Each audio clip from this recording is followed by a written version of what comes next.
He goes for the Jays tomorrow. In tennis, the $300,000 Family Circle Cup is underway in Hilton Head, South Carolina. Canada's Helen Kelsey, a 7-5, 6-4 winner over Rafaela Reggi. Kelsey will move on to the third round against Eva Pfaff. And Boris Becker has withdrawn from the WCT final in Dallas. Becker is complaining of a stomach virus. Game 10 tonight, Team Canada, the Moscow Selects. Canada doing very well in the series. This is the final game coming up from the Saddle Dome in Calgary after this. Now, Chrysler gives you more. From Mitsubishi Motors, more affordable luxury with Colt Premier, more economy with Colt E hatchback, more driving fun with Colt DL Turbo, new Raider, best equipped 4x4 import, Vista, 4x4 performance with room for 7, and Power Ram 50, more Ram power than ever. Plus, over 550 dealers coast to coast. Now all you need to know about Japanese imports is at your Chrysler dealer.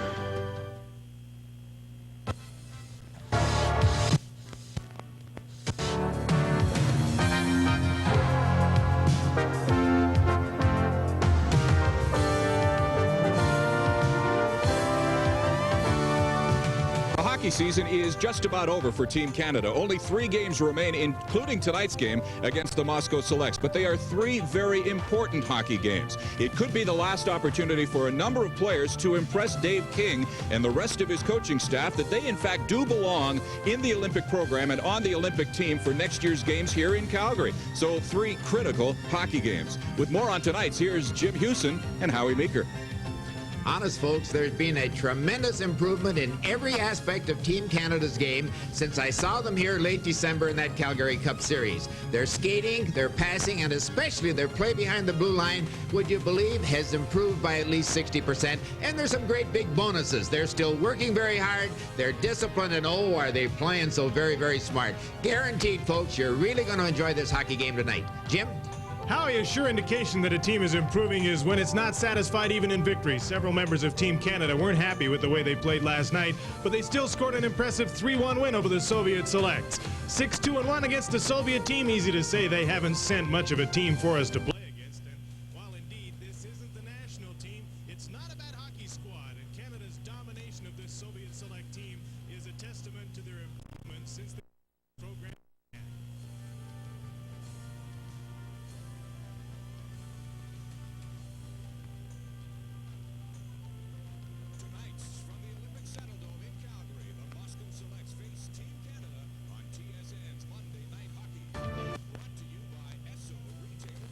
Canada, proud co-sponsors of Team Canada.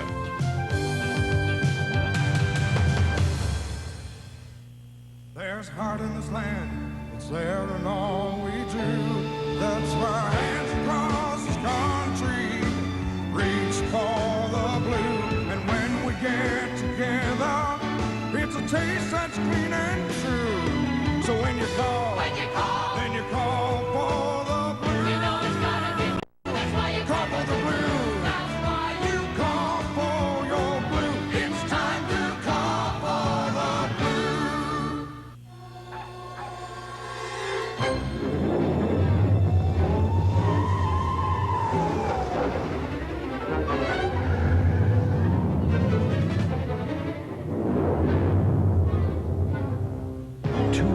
Times a minute of every day, someone somewhere chooses Esso No Trouble gasoline. No trouble. Why? Because it cleans as you drive. Welcome to TSN Control in Toronto for our final hockey telecast of this season. This is the 10th and final game of this Soviet Tour of Canada. The Olympic team has played extremely well. 6 wins and a tie in the series so far. After the game, Dave King's Canadians head for Hamilton in final preparations for the World Hockey Championships later this month. The task ahead, blend the squad you'll see here tonight on TSN together with players from the National Hockey League to form the best possible Canadian side for the World Championships in Vienna. Right now, let's get back to the Saddle Dome in Calgary for pregame ceremonies. Dave King is the head coach and general manager of Team Canada, now in the process of preparing for the World Championships. How difficult, David, is it for you and the rest of your players, knowing that the entire team is not going to Vienna for the Worlds? Well, I think we set the stage with the players, Jim, a long time ago and explained that it really wasn't our function, that only some of our players would go, and that we were very lucky to get any players to go with that team. And so I think they understand, and they're supportive of the players that do get to go, but I think all the players would like to go. There's no question about that. When you look at the NHL players that are not going to be in the playoffs that have agreed to take part on Team Canada, it's not a bad lineup. No, it looks to me to be a start of a very good hockey team. You know, if we can get some help from the first round and some of our players get to go with that group, I think it'll be a very competitive team and one that can do well for Canada. Is it going to be difficult for you as a coach to get these players to think as a team that quickly before the World Championships?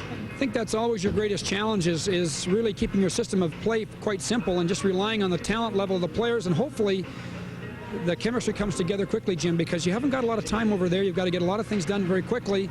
And we jump in and play against the USA and the Czechs right off the top, so two very tough games that could determine the whole tournament take place right off the top. Now you're taking a calculated risk in that you're not taking a full complement of players over there, hoping that more will become available after the first round.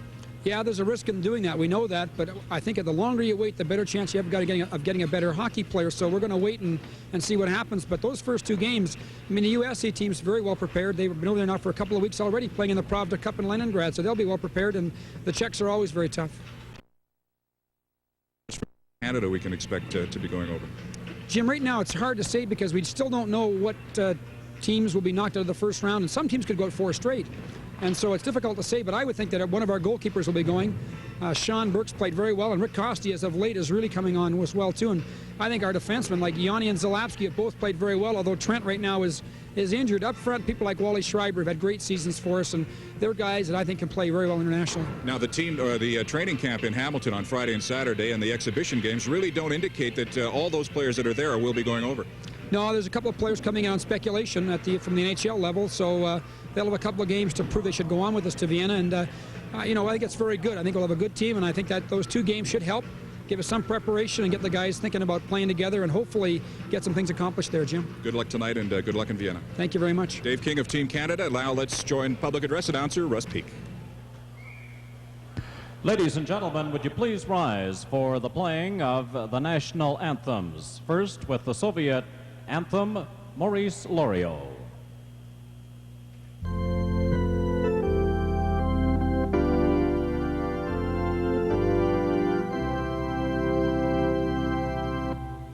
Союз нерушимый республик свободных сплотила навеки великая Русь.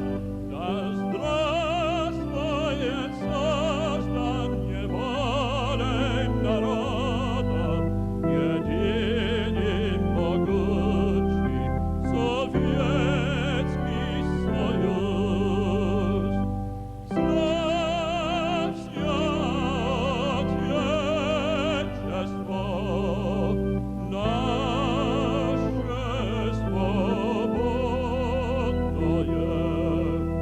дружный народов надежный оплот, партия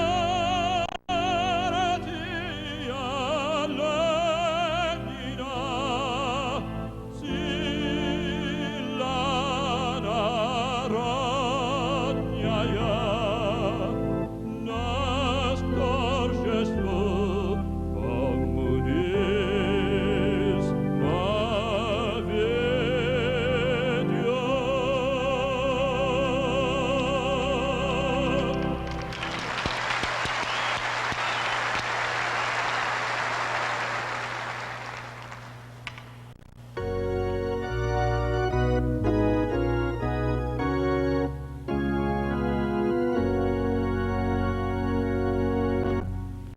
O Canada, our home and native land, true patriot love in all thy sons command. Par ton bras se porte l'épée, il se porte la croix. Ton histoire est une épopée des plus brillants exploits. God keep our land.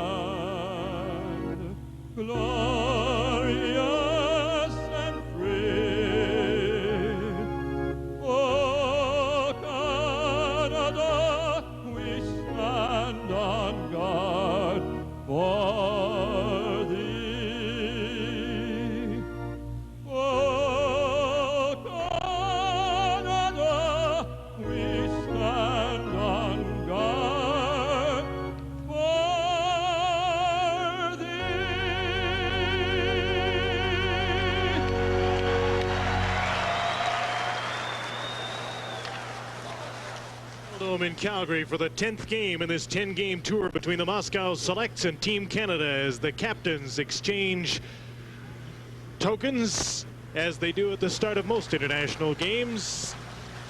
Canada leading in this series with 6 wins, 2 losses and a tie into this final game tonight, and the Soviets will start in goal number 23-year-old Andrei Karpin of Soviet wings. He has both Soviet wins and a tie in this series so far, an average of 3.40. A former national champion, 23-year-old Andrei Karpin at the other end will be number 30 for Team Canada as they continue to alternate. Rick Costi will be the starting goaltender tonight. He's out of the University of Minnesota at Duluth and signed as a free agent by the Calgary Flames. He's been great in this series. The Kincaid, Saskatchewan native has been 3-1, was outstanding in a pair of games in Ottawa and Thunder Bay, and has been named the most valuable player in a pair of games in this series. The referee for tonight's game is George McCrory from Edmonton. Dave Shaw and Gavin Fick are the linesmen as Team Canada gets set to try and win a 7th game. Yes, a 7th game in a series with a touring Soviet side. The Moscow Selects, they won 3-1 in Lethbridge, Alberta last night, and were unhappy with a sluggish first period. Tonight they'll start with Mark Habscheid at center, Von Karpin and Don McLaren on the wings, Zarli Zalapsky and Jean Gagnon on the points. Soviets start their big line of Mikhail Panin, number 12. Erik Gamayev is number 3, and number 18 is Gennady Kurdin, who has the puck at center ice. Kurdin, number 18, moves in over the line, can't get a shot away as he's steered to the boards, and the puck is dumped to the inboards where Jean Gagnon comes up with it. Gagnon had a great game last night in Lethbridge. The centering pass cut off by the Canadians as they move out to center. McLaren with a pass to Habscheid. Nice back pass, McLaren shoots, scores! Great goal! Well, twice on that shift, the Soviets crossed Team Canada blue line, gave the puck away, and they started Team Canada out. 2-on-2 rush, but watch this gorgeous shot, folks. Nobody stops this kind. Just tees it up and lets it go. The goaltender on his way down instead of coming out and challenging. Here you watch him. He's on his way down, and as he's winding up, reaches up with the left hand. No way he can get it. Woo! What a start. Early goal for Team Canada. Mark Habscheid will draw an assist. And it's 1-0. Team Canada streaking back down the ice. Benoit Doucette's centering pass called. Vilgrain's shot is blocked by the goaltender Karpin, and he closes his legs on the puck. Getting the stop in play. Good start. This team seems like they're ready. Well, they're wondering because last night the people that you're looking at right there in the big red jerseys, they dominated the first period. And if it hadn't been for some great goaltending by Schonberg, maybe the Soviets would have been up a couple of goals. 16-6 were the shots on goal in the first period last night. 34 seconds the time of the goal. McLaren's 4th of the series from Habscheid with the face-off deep in the Soviet zone. Moscow Selects, made up primarily of players from Moscow Spartak. 8 players from that team.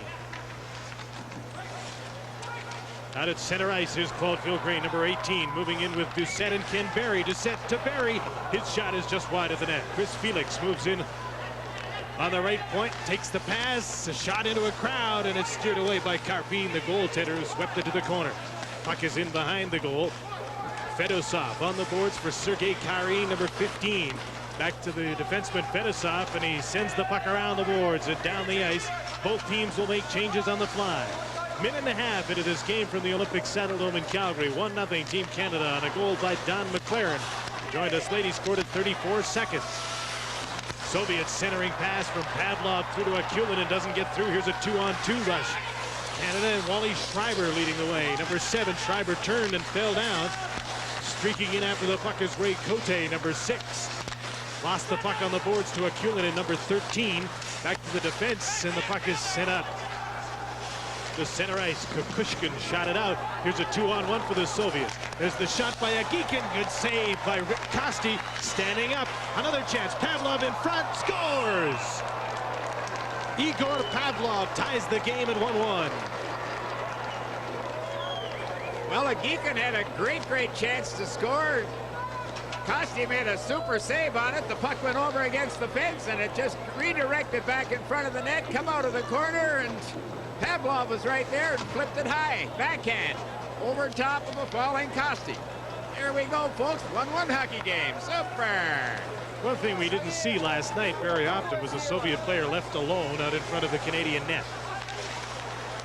1-1 tie. 2:19 the time of the goal by Pavlov. There's a shot steered to the glass by Rick Costi. Canadians have been alternating goaltenders. This is the 5th start for Rick Costi. Larry Trader, number 2.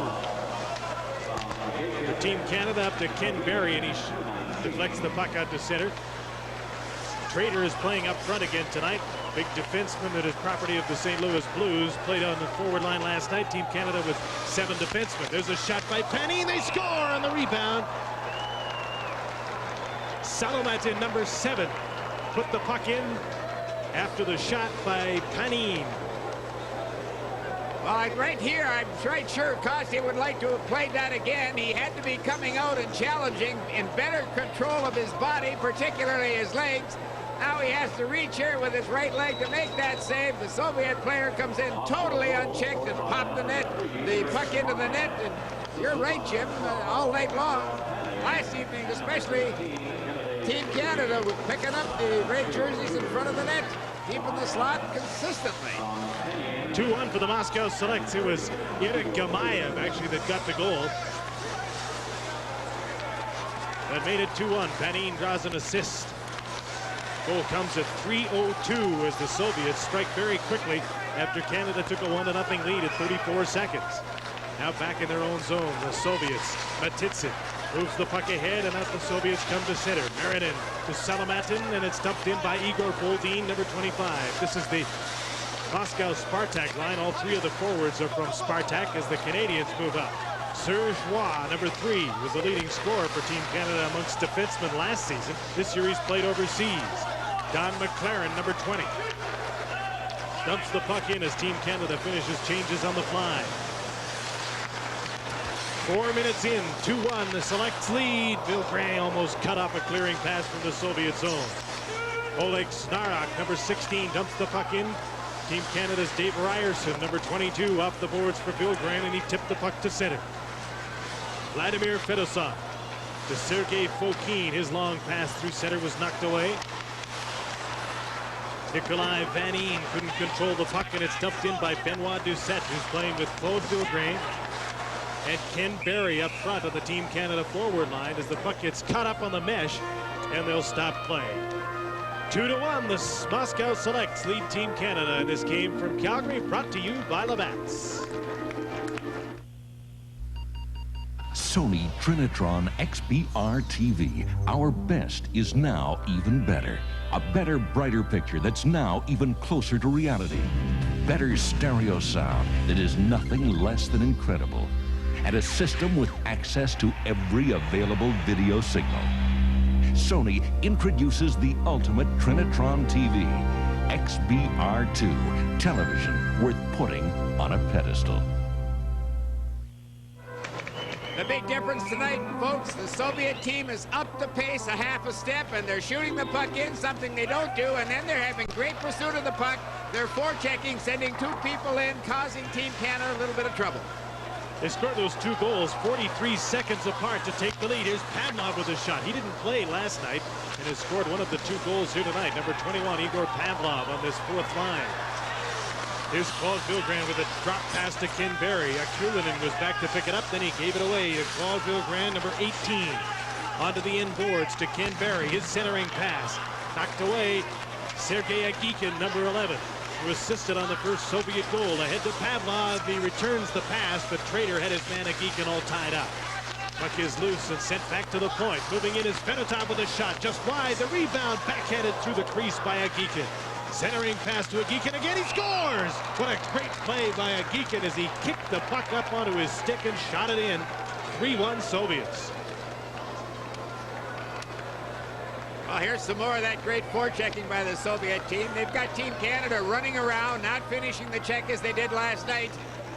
picking up a man and then leaving him, and right there the pass come from the boards. They beat Team Canada to the puck, shot it in front. Agikin had no problem at all scoring the goal. 3-1 the Soviets. After they score 34 seconds into the game, the Canadians start to look like they did last night, a little sluggish in the first period. Here's Wally Schreiber for Team Canada, number 7 with a blast. Goes wide on the short side. Kept in at the point by Serge Roy, then he's double teamed and the puck is shot to center by the Soviets. Here's Schreiber, the leading scorer on Team Canada, dumping the puck in. Seljunin goes to the boards after it against Rick Bowe. There's a shot from the point. Couple of whacks at it in front, and Karpin had the way blocked for Schreiber. Rick Bowe, number 11 from Kamloops, the centering pass.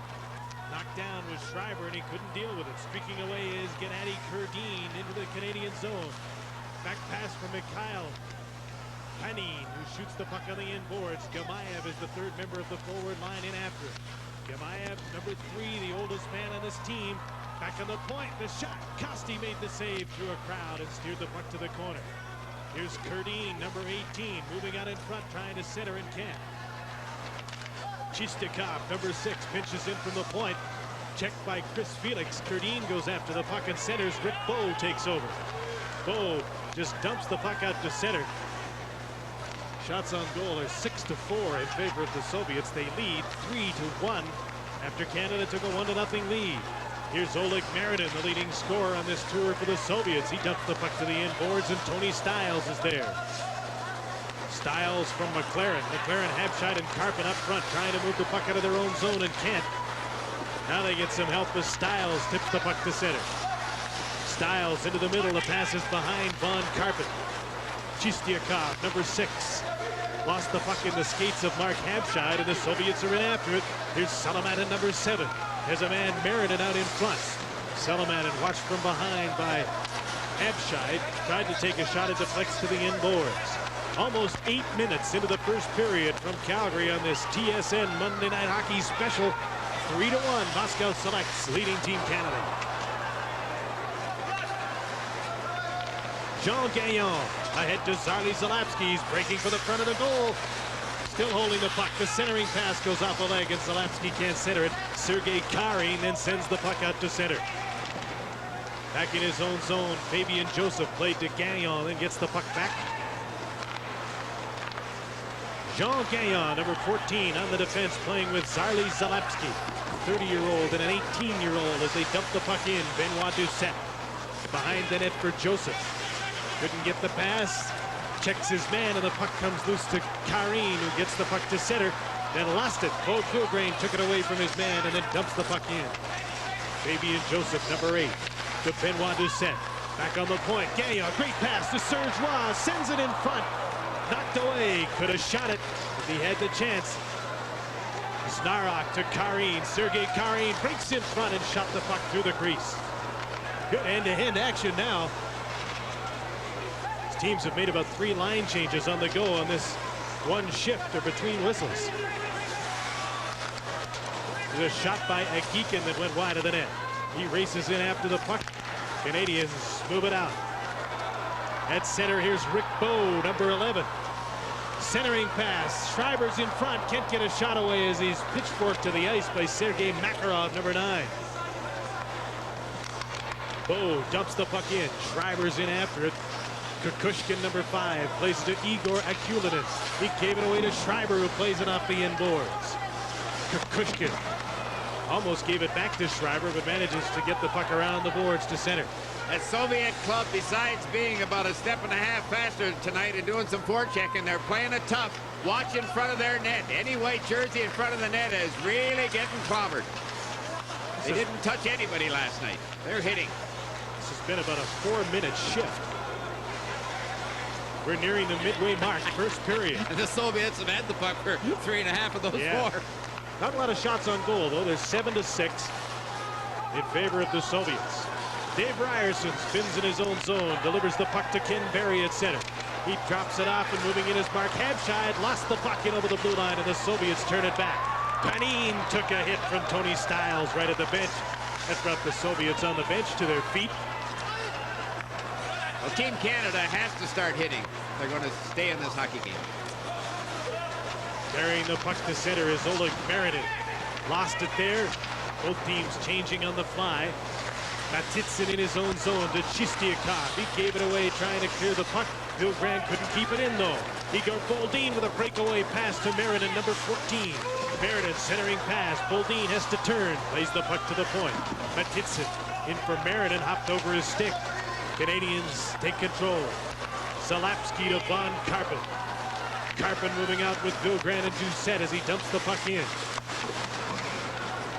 Now the Soviets move it right back out. Igor Boldin to the right winger Marinin, number 14. Drop pass. Boldin's shot deflected to the end boards. Jean Gaillon, Zarli Zalapski back after the puck. Zalapski's tied up with Oleg Marinin. Salamatan gets the puck out front. The shot is over top of the net from Boldin. He was all alone again. A Soviet player got loose in front. 8:40 to play in a great pace first period. There's a steal and Salamatan comes in with a shot. Kosti the save and the rebound is shot wide on the short side. 8.5 minutes to play in the first period. 3-1 the Soviets lead. It was 1-0 at 34 seconds when McLaren scored. Pavlov, Gamayev, and Agikin have scored since for the Soviets. Sergei Fokin is number 22 for the Soviets. Shoots the puck around on the boards. Felix keeps it in for Larry Trader, who's playing with Schreiber and Cote in a makeshift fourth line for Team Canada. And finally, they hold the puck and get a stop in play. At the 88 Olympics, Canada's athletes go for gold.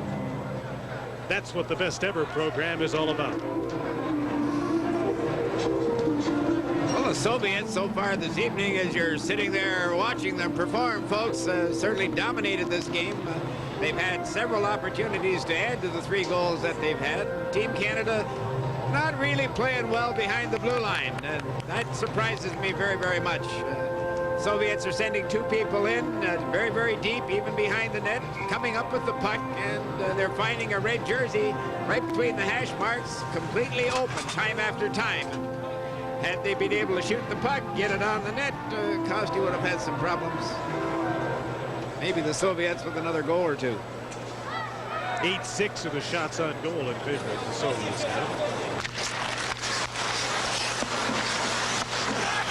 They look like they want another win in this series. Yes, they do. The way they're playing tonight. The next goal is very, very important. You can't get down 3 to this Soviet hockey club. Very good skating team, a young team. Average age is 23.5. Most of them former World Junior team members. From center ice is a breakaway for Sergei Karin. He scores!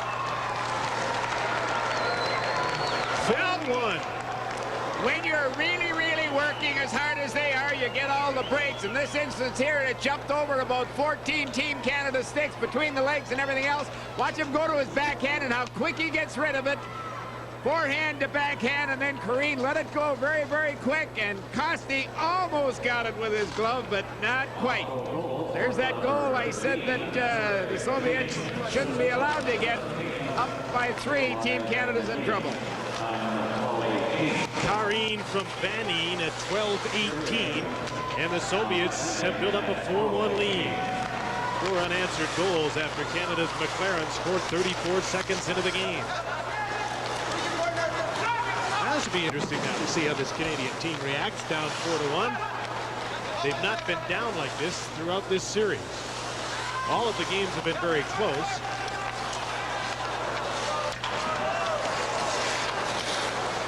Despite their poor first period last night, they got through it scoreless. Kukushkin is back after the puck in his own zone. Off the boards for Igor Akulinin. He takes a hit and is knocked down by Mark Habscheid as the Soviets come out of their own zone. Agikin to Sergei Makarov. Yes, that's right. Same name, different guy. Jean Gaillon, number 14, moves the puck back in for Team Canada. Ken Barry, number 9, with Vilgrand hovering around out front. But Makarov steals the puck and sends it out to center.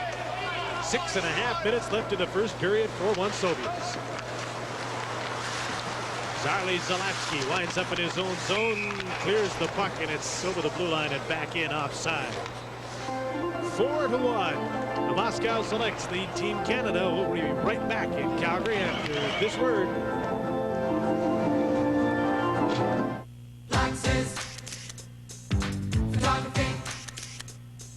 You'll be smiling. Oh, you'll be laughing. Bring back those memories that we shared. Hey, you're looking good. Any way you look at it, Black's photography. Minutes and minutes, hours a day. Any way you look at it, Black's photography. Black's photography. Well, it's obvious that the Soviet team is the aggressor. They're playing very, very tough checking game. They're getting to the Canadians the second that they have the puck and forcing them to get rid of it and give it up time after time. And once you give the puck up to the Soviets, they've got the speed and the finesse to hurt you. Well, Look at that. Battle for Team Canada now. They've got more than their work cut out for them. Seljanin is down on the puck. So they get the stop in play. Seljanin was over here with the Moscow Selects that made the 10-game tour before Christmas. You know, I think this is a step forward for Canadian hockey, for Team Canada, in that they've now played 20 games against Soviet opposition this year, including the national team, and they're one game under 500 in all of those games against Soviet opposition. 0-4 against the national team, which is a significant stat. They're above 500 against the Moscow Select teams that have been over here.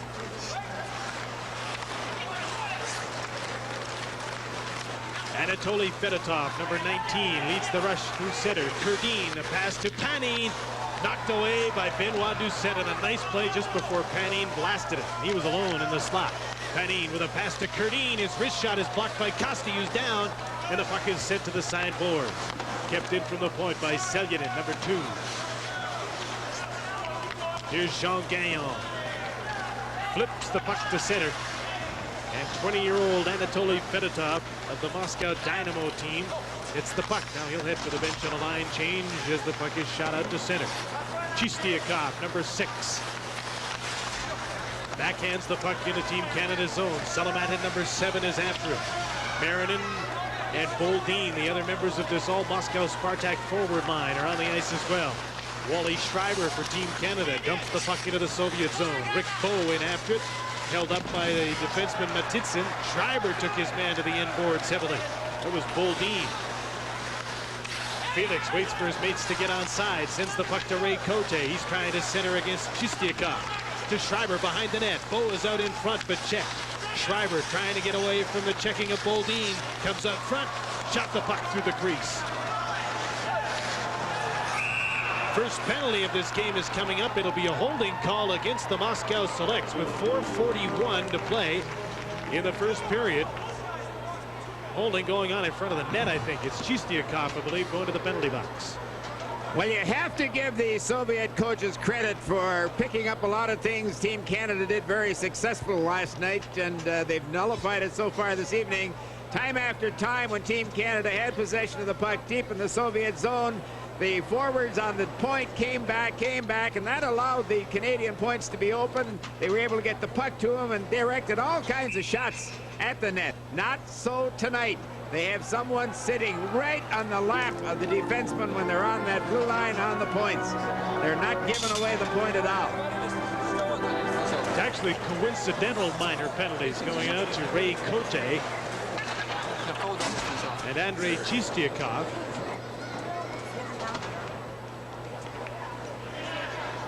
So the teams will each play a man short, 5-a-side, international hockey. So unlike the NHL, they're not allowed to put a substitute on the ice when they get coincidental minor penalties. It's a little more interesting. Jean Gagnon, number 14, kicks the puck in for Team Canada. Fokine trying to clear, gets it to Kari. Number 15, Kari, gets on the ice in most of his team's shorthanded situations and these 5-a-side situations because he's such a great skater. Flies in the open ice. Many believe he's the fastest of all of the Soviet players, which says a lot. Oleg Snarok with a shot, easily handled by Rick Kosti.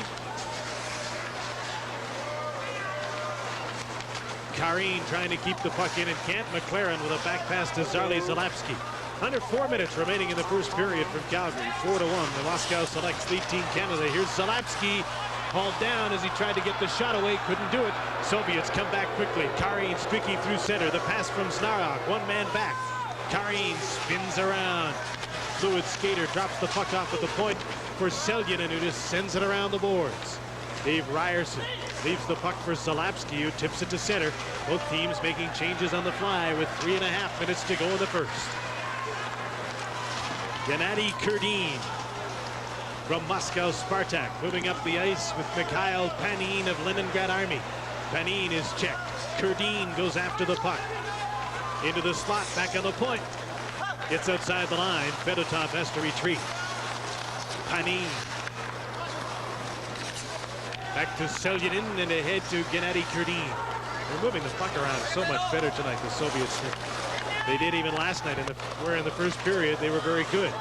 Kosti deflects the puck over the glass. And when they have a lead like they presently hold, they're in no hurry to go to the attack. They'll dilly-dally around with short passes, long passes, and there's their half of the ice, and then shoot it in. At the 88 Olympics in Calgary, Canadian athletes will go for gold. That's what Sport Canada's best ever assistance program is all about.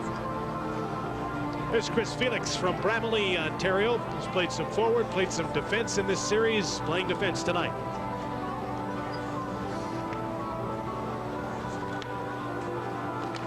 Coincidental minor penalty still in effect. There's an extra penalty showing on the board to the Soviets, Chistiakov. So as Ray Cote gets out of the penalty box, Chistiakov still must serve a roughing minor, so Team Canada is on the power play. They struggled with the man advantage last night, going 1 for 4. They generally use a power play goal here. Man advantage for Team Canada, late stages of the first period. Habshai to Wally Schreiber coming out front. Carbine made the save. To the end boards, Felix poked at the puck. Cleared away by Fedotov down the ice. Well, Schreiber come out of the corner there, and he couldn't be scared away. He had to come another 2 feet, maybe take a bump, but he'd had a chance to score a goal. Absolutely no chance, the bad angle he was at. Team Canada goes offside with 1 minute and 20 seconds left in the penalty to Chistiakov. And the power play, and 2 minutes and 1 second remaining in the first period. 4-1 Soviets. Well, number 25 for Team Canada, Zalapsky, 19 years of age, is the only one wearing a white uniform tonight who can skate with the Soviets. On 2 or 3 occasions, he's had the puck tonight, and he's left everybody, including the speedsters from the Soviet Union, behind. He's not much at handling the puck, but oh boy, he can motor. And he's not even 19 yet. A couple of weeks away from that. Goodness gracious, he's a giant. Going to be some hockey player, folks. Canadian power play continues. Benoit Doucette gets the puck to the inboards. McLaren sends it back to the point. Zalapsky can't stop it there. Zalapsky and Gagnon make up the point. Soviets are offside. Now down to 56 seconds left in the penalty to Chistiakov. With the Soviets skating the way they are tonight and handling the puck and moving the puck with such precision and skill, Team Canada cannot skate up to a red uniform and throw the stick, try to get control of the puck with their stick.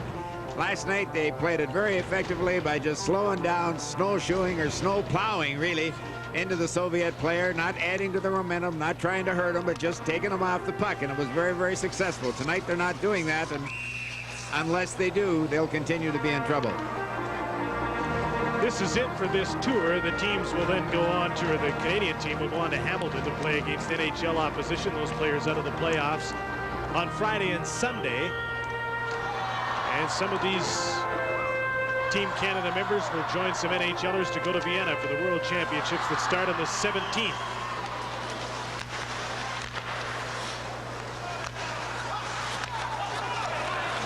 Here's Benoit Doucette. In over the line, and the puck is poked back to center. Zalapsky with Salomatin right on top of him, manages to make the play ahead for Billgren. He can't control it. 30 seconds left in the Soviet penalty. 4-1, the select lead, Team Canada. Canada's offside. Understand today Craig Hartsburg, who we thought wasn't going to be able to join Team Canada to go overseas, is going to Hamilton. He wants to play. He's very excited about it despite the bad knees. A dedicated player for you. Well, the game we did there last week, he played extremely well at three-quarter speed and looked to be laboring and looked to be in constant pain. And if he's got bad knees and goes over there on that bigger ice surface and can't move, he probably will hurt the legs more, but certainly he's not going to help the team. If he's in good form and rested, he will help him. Yes, he will. No doubt about that. They're not going to make him play the games in Hamilton, actually. They're going to rest him and send him overseas. Bob Rouse of the Minnesota North Stars is also going to be in Hamilton to have a tryout for the team. Penalty to Chistiakov is over. Soviets are back at full strength. Team Canada 0 for 1 on the power play. Really didn't get an opportunity at all. Just 30 seconds left in the first period. Soviets have outshot Team Canada 12-7 and lead 4-1. Here's Oleg Snarok, number 16.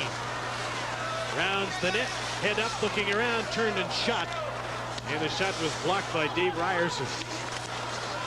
Coming out of the corner. The shot, they score from the point. Kukushkin's drive may have been tipped. Agikin made the pass back. Kukushkin hammered it home, 5-1. Watch in front of the net. I don't think there's any doubt at all that that puck is tipped. The Soviet player was cutting in front of the net. Watch, he has one hand on the stick. The Team Canada player has his hand right around. Oh, yeah, no doubt about it. Just a great, great play. Boy, what jump that Soviet team has tonight. Would you believe last evening Team Canada skated with them? Every bit as good as, better than. Especially in the third period. Akulinen gets the goal. Kukushkin and Agikin draw the assists at 19:52.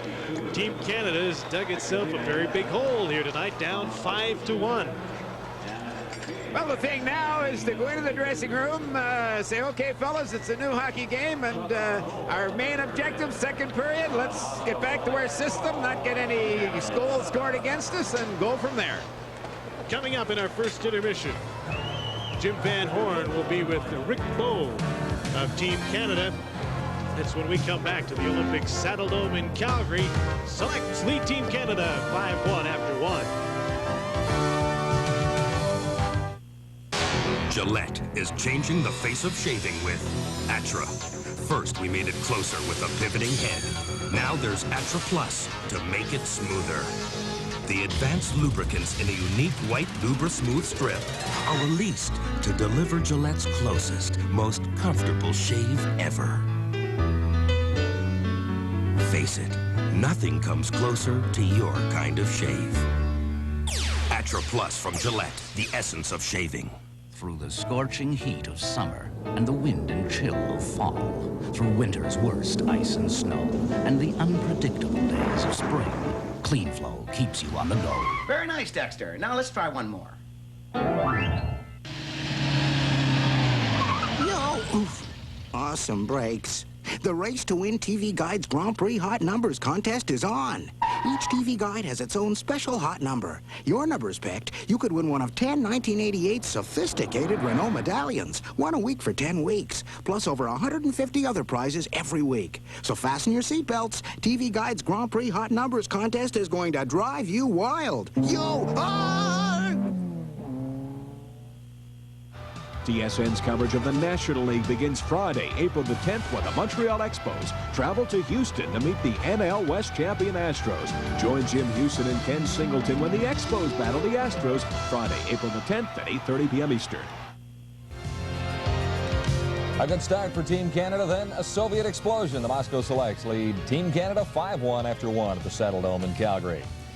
Dave King's Olympic team has already wrapped up victory in this series, no matter what the outcome is tonight. Next step, the World Championships. And to that end, King will combine his squad with a group of NHL pros.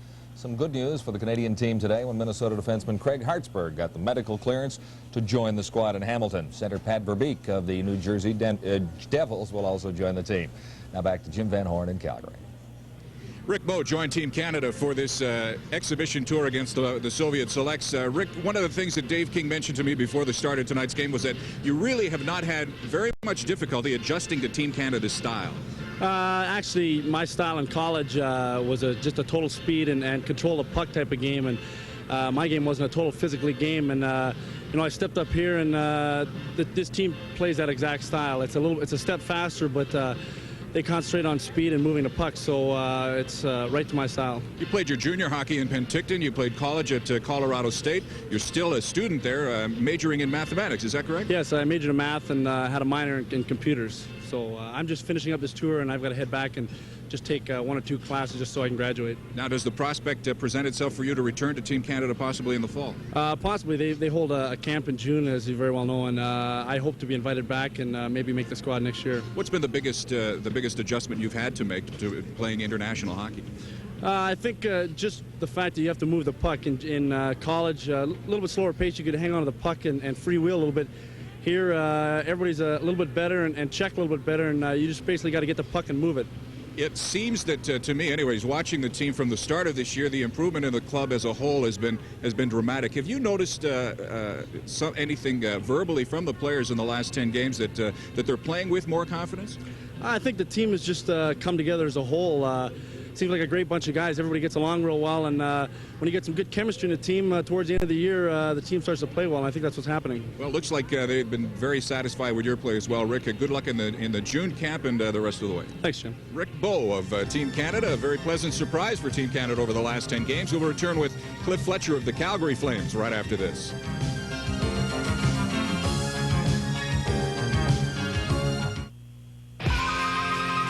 When you're feeling out and your friends are near, it feels so right. What's going down here? You grab a love that's light, right out of the eyes. I taste me that goes down so nice. Yeah, love that's light, right out of the eyes. Ooh, yeah. There was a time when luxury was something exclusive. But these days, it's becoming more and more common. There is one car that insists on standing apart and allows itself a rare freedom to redefine and reestablish luxury at an uncommonly low price. So instead of just following the road, you'll keep discovering the exclusive pleasure of driving it. The 1987 Nissan Maxima.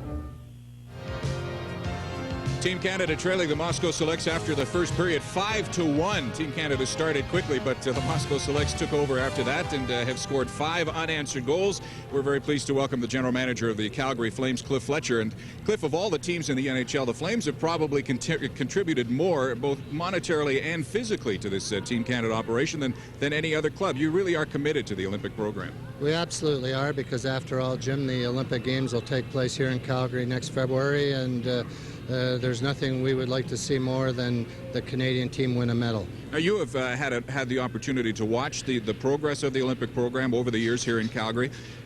It seems to us, watching the team, that this is probably the best that they have played outside of this period since they've been brought together. Well, they had a tough period, there's no doubt about that. They look pretty tired out there tonight. But overall, I think Dave King's brought the team along quite nicely.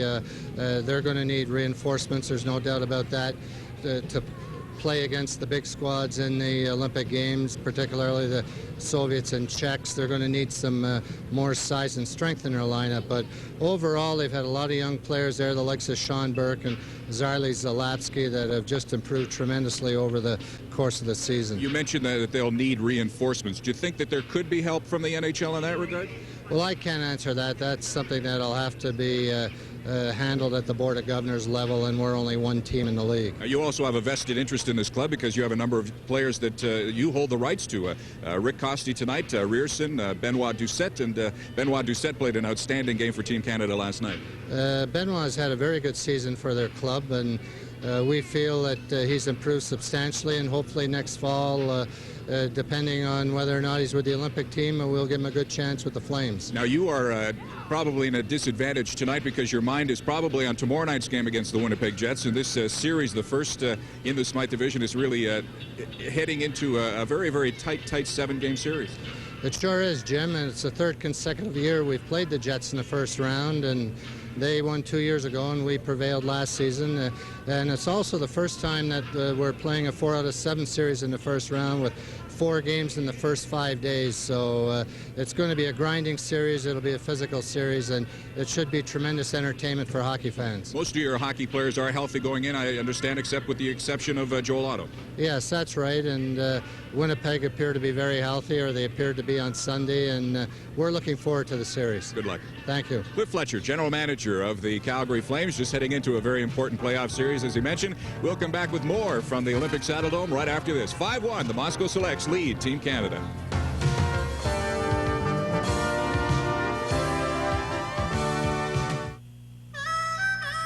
I told him, son, gas isn't just gas anymore. Today you need a gas that cleans. Why? It's simple. Fuel injectors and carburetors get dirty. The new no-trouble gasoline from Esso cleans as you drive. And it's in all our pumps. Thanks, Dad. No trouble, son. I told him. Remember the thrill of your first great catch? In 40 years, we at Cooper haven't forgotten either. That's why we're always improving our gloves with stronger lacing and leathers that need no breaking in. Many treated with our exclusive grabber finish for extra grab when you need it. Your first choice was a Cooper, and today it still is. Catch your first choice in ball gloves. Catch up to Cooper.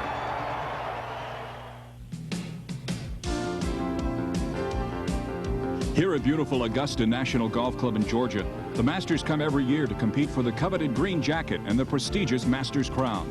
At the 86 Masters, Jack Nicklaus staged one of golf's greatest comebacks, edging Greg Norman and Tom Kite by a single stroke. They'll be back alongside the PGA's greatest golfers. So join us Thursday and Friday, April 9th and 10th for first and second rounds of the Masters Tournament live from Augusta, Georgia.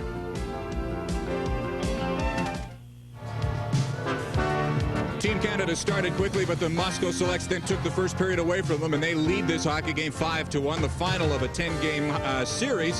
Howie Meeker is going to be coming in here with a few highlights of the first period of play. Howie, it's all Moscow because they've really taken advantage of Team Canada, who started off quickly, but they went flat after that. Well, they certainly did, but the Soviets, as we've talked about time after time in that first period, are certainly skating. They're handling the puck better than they ever had before, but what they're doing really that's decided that period, they're checking and taking the man in front of the net. They're not giving Team Canada any opportunity to get fancy, and when you do that, you win the hockey games and you score at the other end. Here we got a play for you where they create some open ice, and Team Canada really come back and played it exceptionally well. This will develop here, the Soviet player with the puck into a 3-on-3 situation, and this is the guy here that eventually will create open ice. Now watch how the Soviets work it. Now there's the pass to the winger. Stop it right there. All right. The Team Canada defenseman picks him up. This fella here will take this guy. Now as this develops, watch here. There's the Team Canada player. Usually these Soviet players will crisscross and do all kinds of fancy things, but that isn't going to bother them. This winger's going to come over and pick him up right there. And as he develops again, watch that man. He's the key guy. All right, stop it right there. Just stop it right there. See how he creates open ice? He's heading for the net. He has to back up. Already he's pointing to this fella here. He's thinking that's the guy that's going to get it. The Canadian player is on his way to take him. But look at here. There's the guy. Watch this develop. There's the open ice created. There's the pass. Now he stopped it. Had he shot the puck, the Team Canada back checker wouldn't have been able to get there. But he stopped it and wanted to slap it, and that split second cost him a shot on the net. One would assume that after the Canadians open, they're scoring 34 seconds into the hockey game. That would give them a jump. But Igor Pavlov scored less than a minute and a half later, and that's when they took over. Well, last night, again, one of the things that I noticed, a Soviet team consistently gave the puck away in both ends of the rink. And this happened right here on this play. Team Canada should have had it. If they would have picked up the puck, no goal. And you'll see it right here. It is right here with the Soviet player with the puck. Now he's going to pass it up into this position here, and watch the Team Canada defenseman. It just goes by that Soviet forward like a bullet. Now had he handled that puck, no problem, game over. Now the Soviets here come in and they'll create this loose puck and pick it up. Agikin will pick the puck up. Now it's a 2-on-1 deal. Agikin with the puck. Now stop it right there. As this develops again, Kosti will come out and make a heck of a save on Agikin's shot. But watch here. Team Canada player picks up Pavlov, picks him up, and then lets him go. Great save. Stop it right there. Look at, there's panic, folks. There's panic. A loose puck there. Nobody in the neighborhood at all but white jerseys. And he knocks it back over here and says, here, Agikin, you missed that time. Have another crack at it. Now look who circles in front of the net. Pavlov. There's number 7 in the white jersey who was with him. No, sir, he's going to say, look at, boy, I had you on the shot, but that's not important. I'm going to let you go. You let anybody go behind your own blue line, you pay the price. Team Canada did there. Okay, Howie, thanks very much. Still got lots of hockey left. Team Canada is going to have to come up with a big period if they want to make a game of it. 5-1. Soviets lead it. We'll have the second period after this.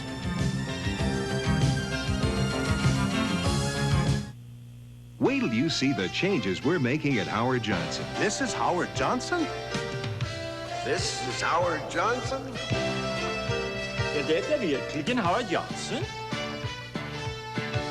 This is Howard Johnson? If you haven't stayed with us recently, you may be in for a surprise.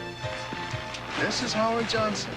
We're changing our rooms, our furnishings, and there's a new attention to service. This is Howard Johnson? This is Howard Johnson. This is Howard Johnson.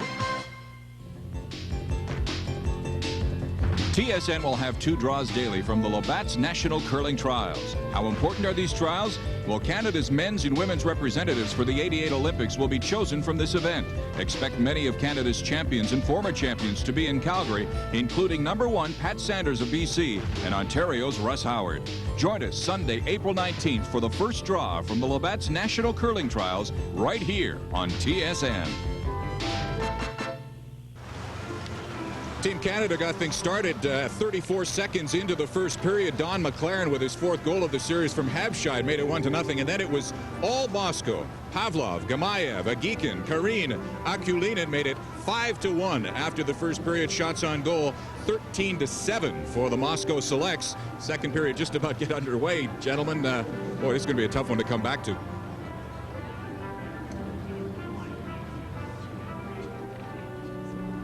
Andrei Karpin is the Soviets goalie, and there's no doubt that he and the Soviets are in control of this one, Jim, and it will be tough for Team Canada to come back. And in an attempt to do so, Team Canada has made a goaltending change. They have sent Sean Burke into the game.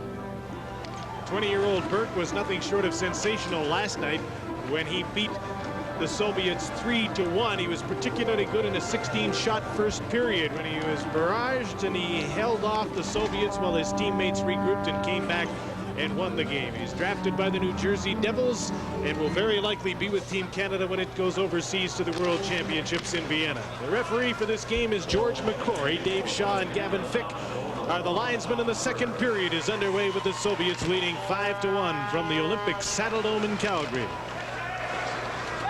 Here's Mark Habscheid playing with McLaren and Karpin.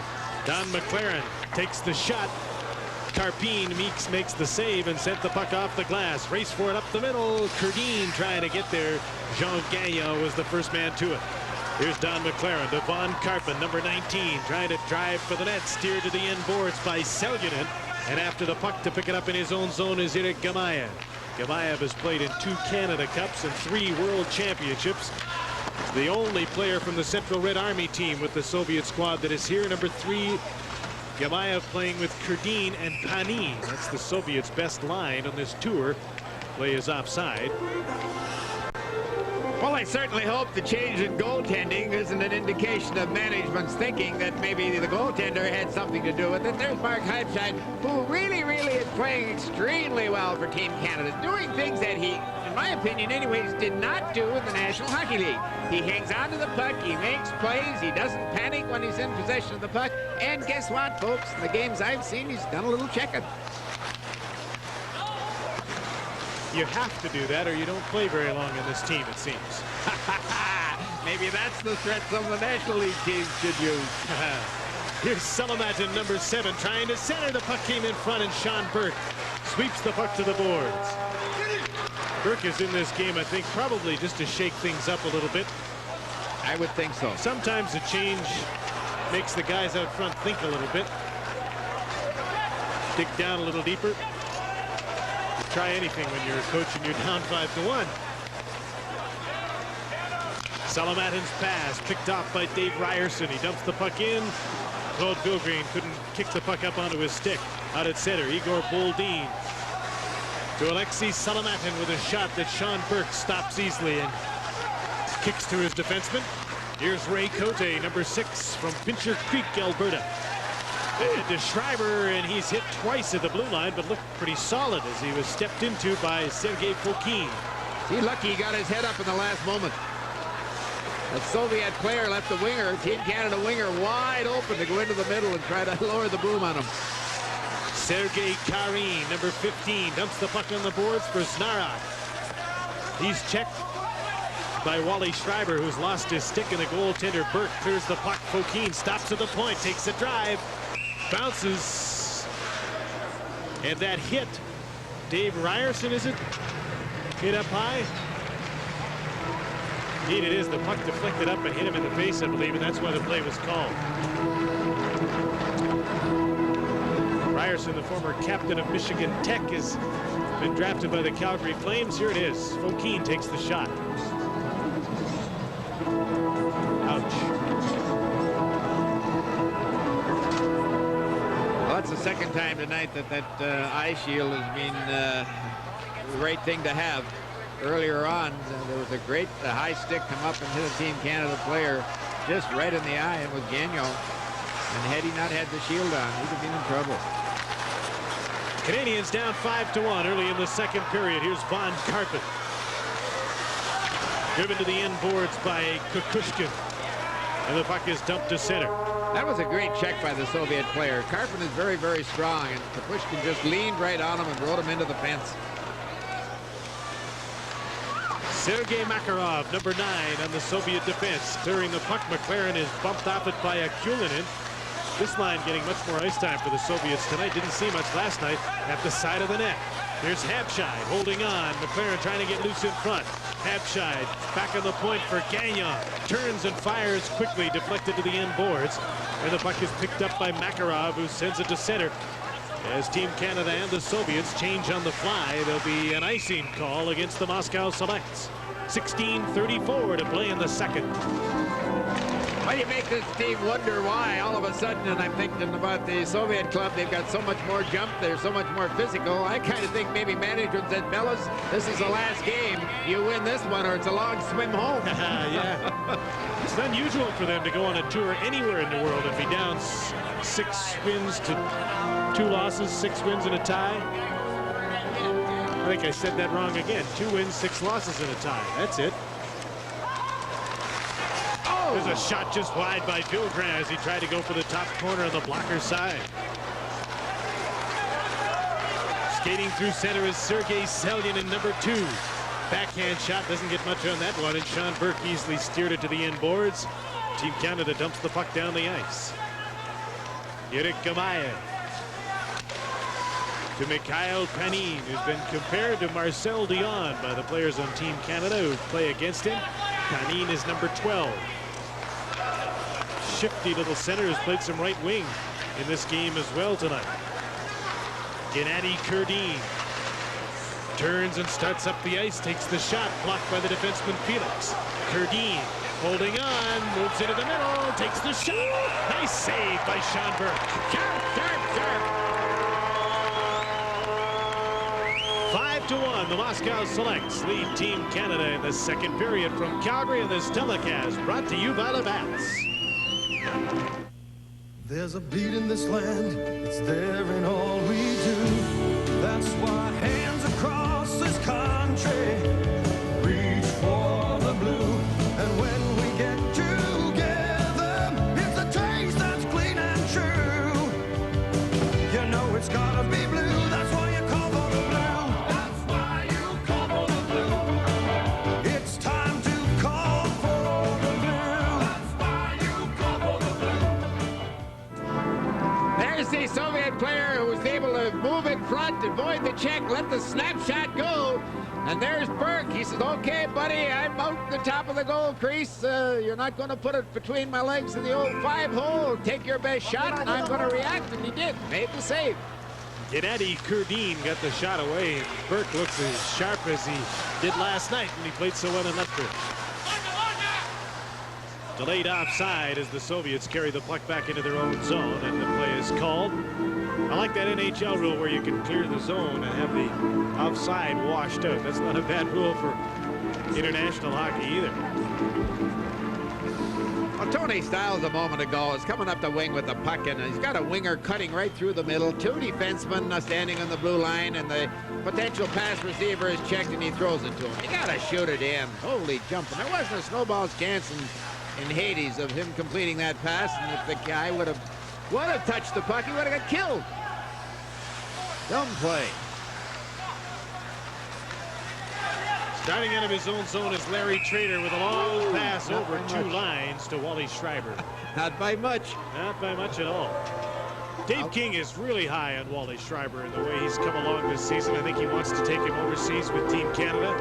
Schreiber's from Edmonton, played junior hockey in Regina, was drafted by the Washington Capitals and cast adrift, now property of the Minnesota North Stars. King really likes the way he plays with and without the puck. Well, I'll tell you what, he can make the Minnesota North Stars anytime.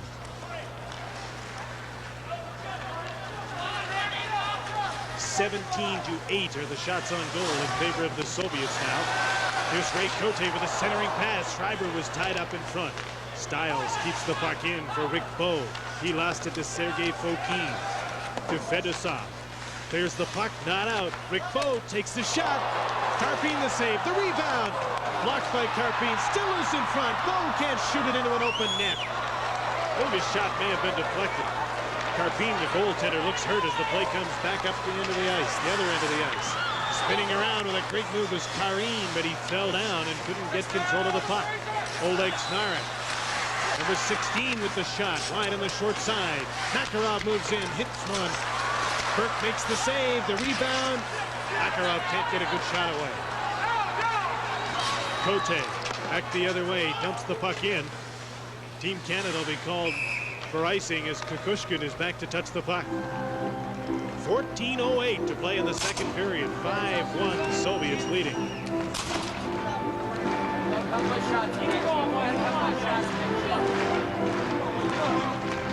There's the shot by Rick Bowe, and this is the scramble around the front of the net. Bowe will get another chance in just a second to put it into an open corner.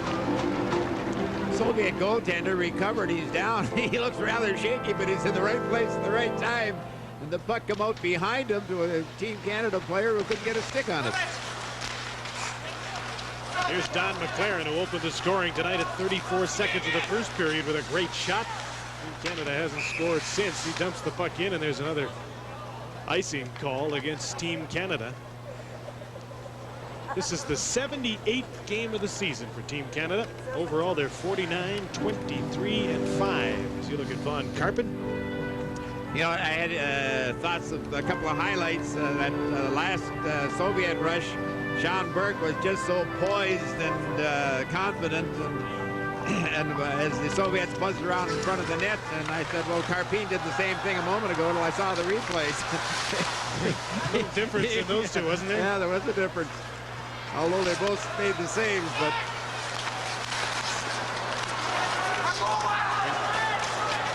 there's a pass for Pavlov trying to send him in alone, and the pass from Agikin wasn't on his stick, or he would have been in alone. There was a defenseman missing on that side for Canada. Here's Pavlov in front. Agikin's shot is deflected by Gagnon over top of the net. Zalapsky trying to clear the puck against Sergei Agikin. He'll tie it up on the boards and get the stop in play. There is Sergei Agikin. Actually, that's Igor Akulinin. I'm fascinated by that Burke. Every time this period, the Soviets get the puck in Team Canada zone, I'm watching his positional play in relationship to the puck. He squarely faces the puck all the time, but he's moving from side to side, and he's got great mobility for a big guy. And I'm amazed at his ability to stand up under pressure. Boy, that's a sign of a guy with all kinds of talent. That's a sign of a guy that's got goaltending licked. I don't know if anybody ever gets to that point, do they? Oh, yeah. Yeah.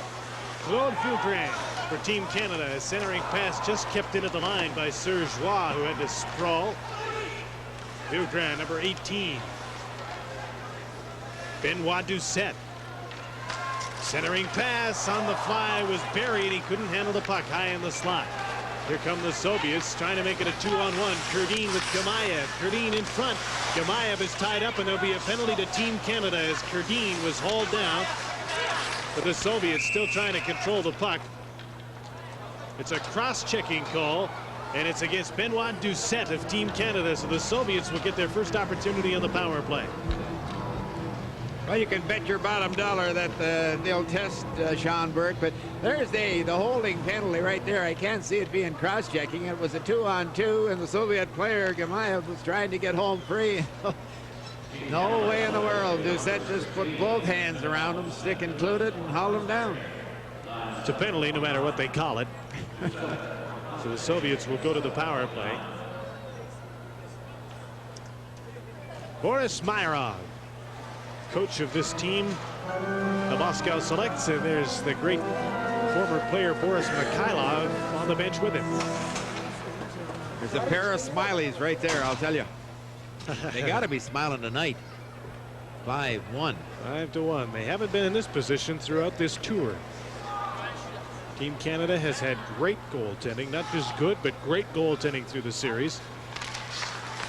Now the Soviet power play. Matitsin took the shot, blocked and turned back by Team Canada's Ray Cote. Cote with Schreiber, Felix, and Gagnon. The four members killing this penalty in front of Sean Burke. Matitsin is on the point with Chistiakov. Chased back in their own zone by Ray Cote. Chistiakov, number 6, ahead for Igor Boldin. To Oleg Marinin. To Salamatin in front. Alexei Salamatin holds on to the puck. Feeds Chistiakov at the point, and the Soviets will move it around a little now outside of that 4-man Team Canada box. Chistiakov takes a drive into a crowd. Comes right back to the boards. Salamatin takes a shot. He's wide.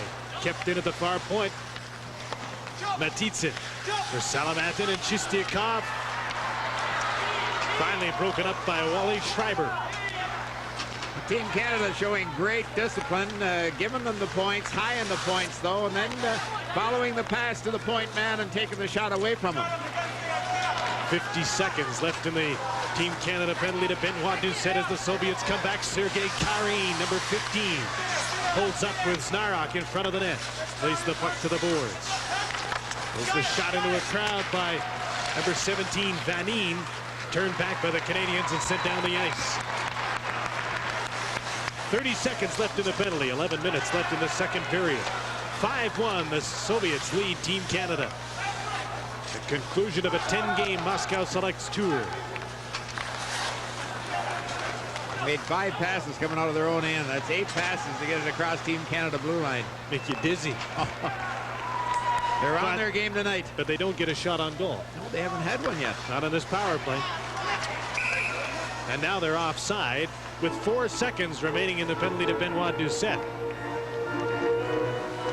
At the 80th Olympics in Calgary, Canadian athletes will go for gold. And that's what the Sports Canada Best Ever Assistance Program is all about.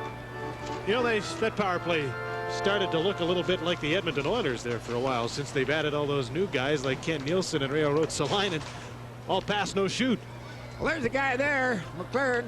I don't know what's keeping him out of the National Hockey League. He's not too swift. But man, oh man, he goes up and down his wing, never out of position, finishes the check, and give him half a shot. He'll put it in the net. Got a great shot. Great anticipation as well. Good hands. Good playmaker. No legs. Well, not so bad. No. Not so bad. Could play in the Vancouver Canucks. They drafted him and then cast him adrift. All he's done since he's left there in 5 years, he got about 500 points. Oh, give or take a couple of hundred. 5-1, the Soviets leading Team Canada. The penalty to Doucette is over as Akulinen takes a shot. Burke poked the puck to the boards.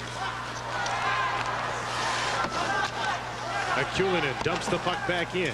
Burke will leave it there for Serge Roy, who played overseas in Sweden this past season and came back to join the team that he played with last year. There's a shot on Carbine. There haven't been a lot of them in this period. And he makes the save and holds on. Go back to number 20, Don McLaren. 333 points the last 3 years, not including this one. Not so bad. He's always played on championship teams, too. He's been a winner. He was a Memorial Cup winner with the Ottawa 67s. He won a Canadian University Championship with the York Yeomen. And he's been to the Spangler Cup, won a gold medal there. I've been watching and just wondering what's keeping him out of the National Hockey League, and the only thing I can see is not too swift. But there are a lot of guys not too swift scoring lots of goals. Yeah. The play. It was shot by Panin up and over top of the net. Fedotov kept the puck in for the Soviets, but the Canadians have control. Zarley Zalapsky. Pittsburgh Penguins look fondly to the future when they think of Zarley. Number 4 pick overall in the last draft.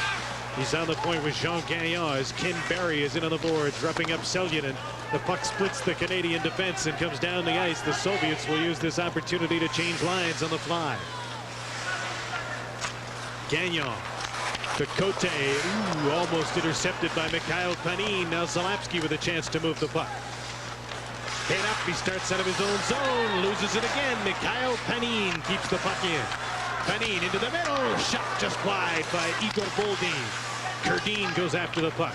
Watched by Zalapsky, now pinned to the boards, and they get the stop in play with 8:38 to play in period number 2. 5-1 is the score for the Selects over Team Canada. We'll be right back in Calgary on this telecast brought to you by the Vets.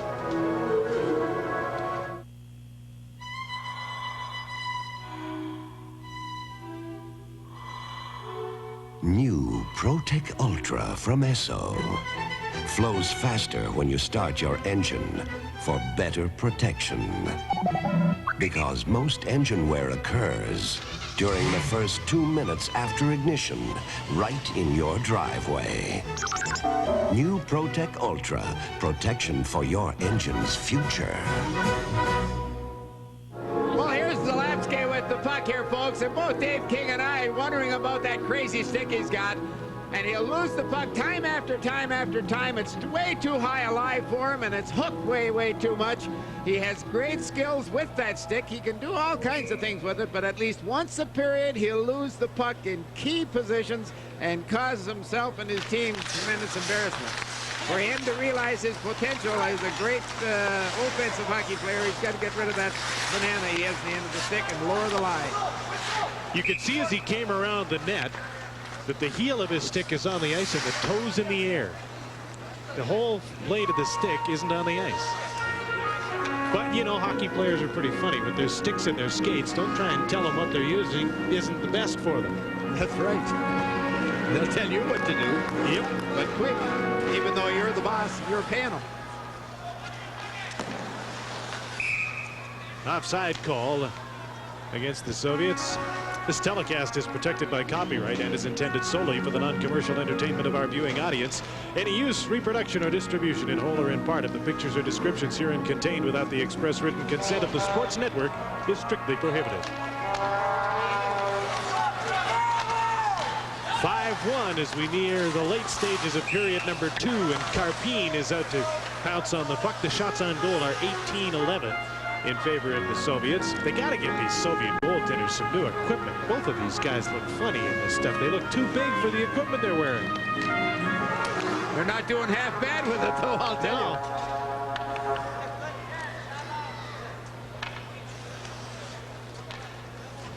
Andrei Karpin. He was on what they call the long list for Rendezvous 87 amongst players that were considered for the short list, but he didn't make it. He is considered, regarded rather highly, but not highly enough to have gone to Rendezvous.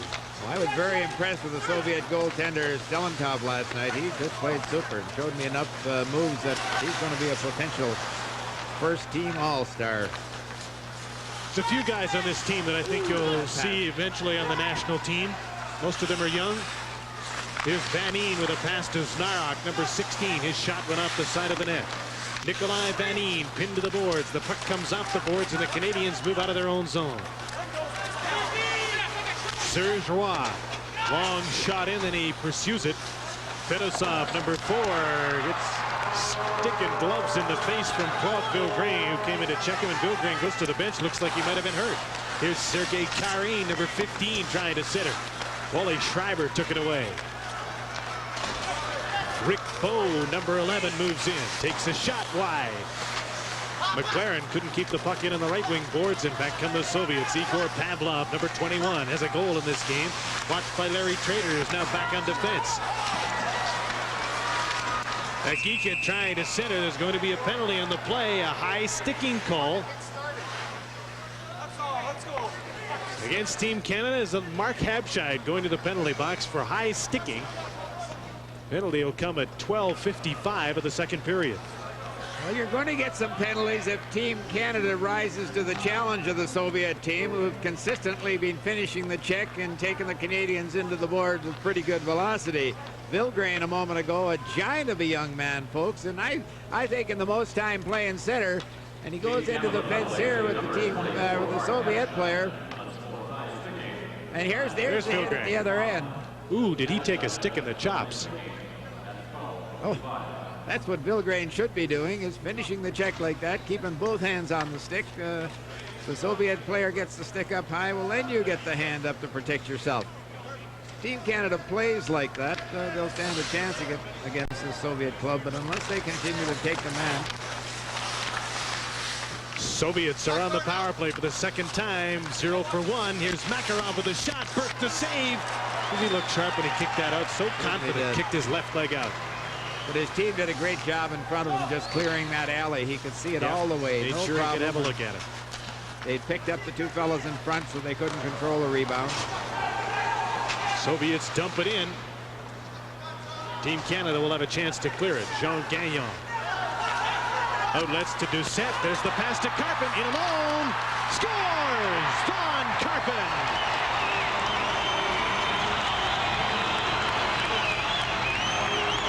Doucette makes a great pass right on the stick. And Carpin again, look, he'll go from his backhand to his forehand and fake going across in front and put the shot against the green.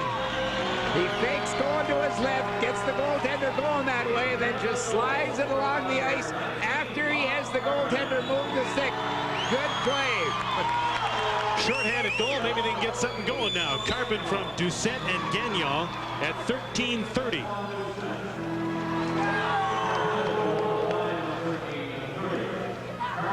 Five to 2.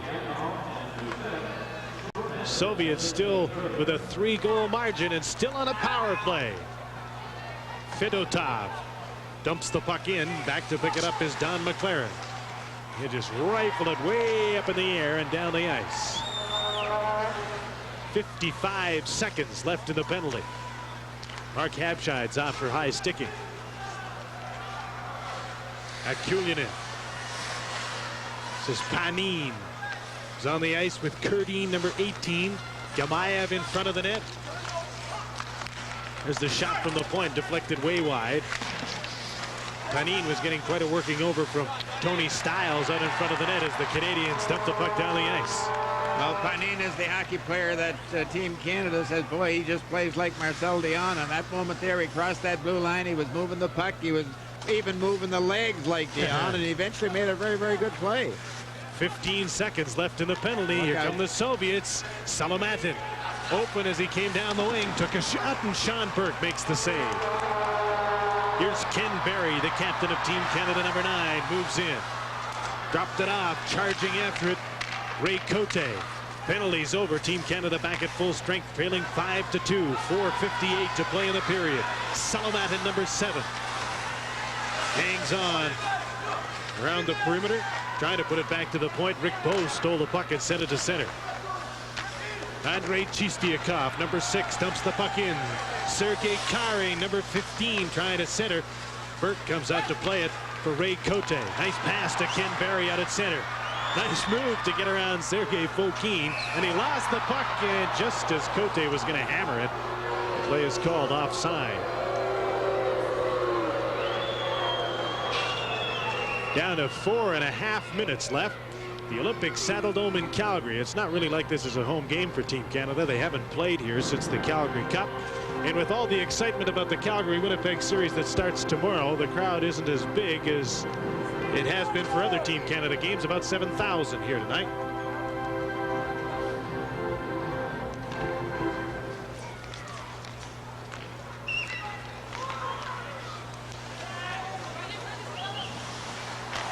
The leading penalty minute man in the Soviet Union is number 4, the guy that's on the ice, Vladimir Fedosov.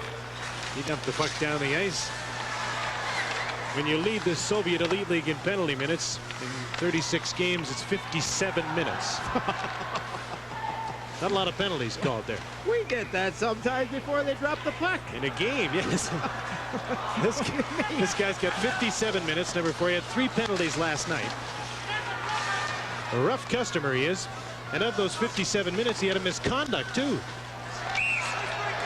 And he's in there scrapping on the boards and helps get the stop in play. And that was that rough, tough customer, Fedosov, that was working against Wally Schreiber on the boards.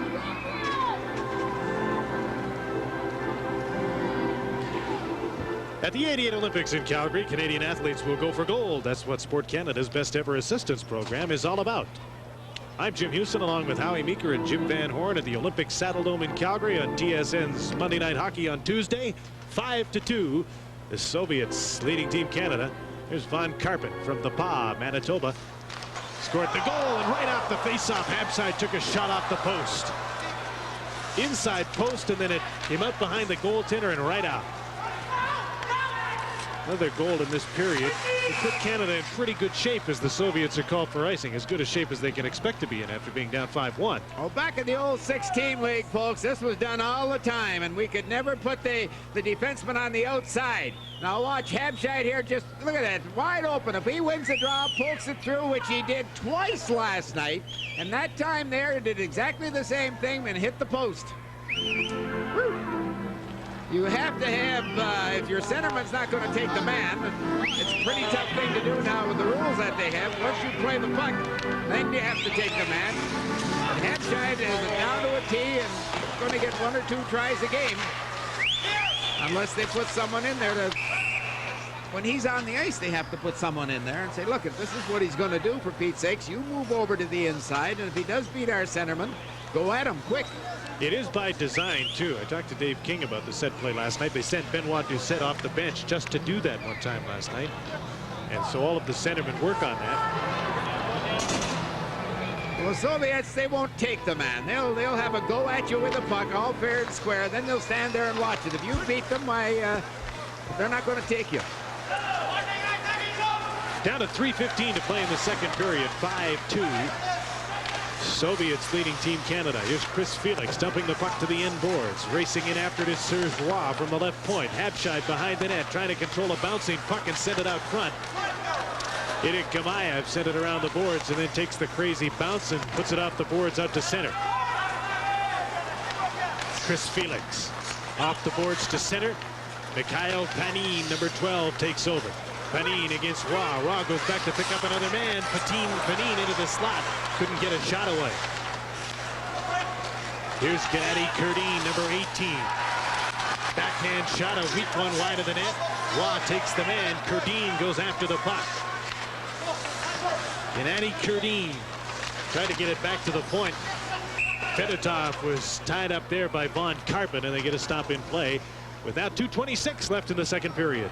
Jiminy Crickets, you give the Soviet players the puck on offense and let them get that shoulder in between you and the puck, and they go around that outside. They get pumping and pumping and pumping, and they finally work their way into the slot and get a good backhand or a good forehand shot.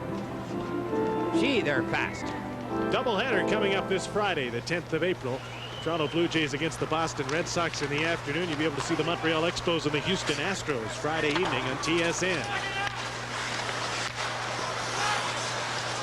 Ken Berry and Igor Boldin behind the net. Chistiakov gets the puck to Matitsin. He sends it out to center. Here's Igor Boldin. Alexei Salamatin dumps the puck in, and Sean Burke puts it around the boards. Matitsin can't keep it in. Rick Bowe sends it out to center. Bowe is playing with Ray Cote and Ken Berry on this Canadian forward line.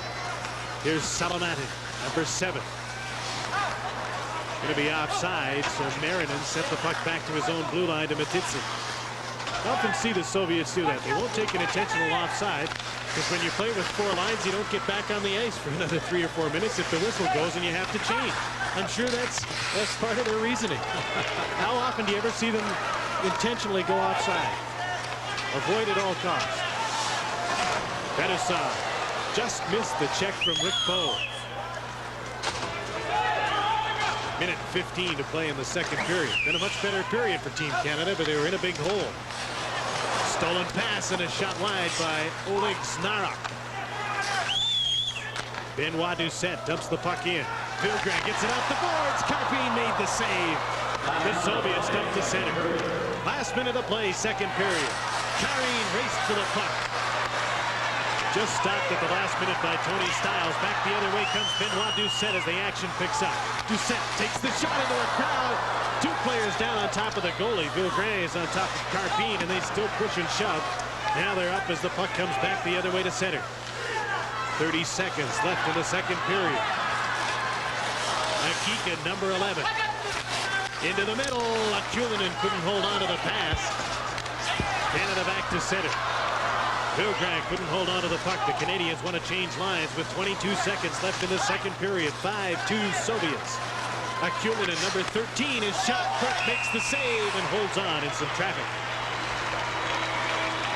There is a much better flow in this period. Team Canada coming to play a little bit better, but the Soviets still with all kinds of jump, taking the puck to the outside. They don't panic. They're not going to force anything at all. They've got themselves a big lead. They're going to let you make the mistakes, and they'll take advantage of them. Shots on goal are 9-6 in favor of the Soviets in this period for a total of 21-13. Canada has the only goal of the second period, and it's 5-2. For the Moscow Selects, we're in the last 10 seconds of period number 2.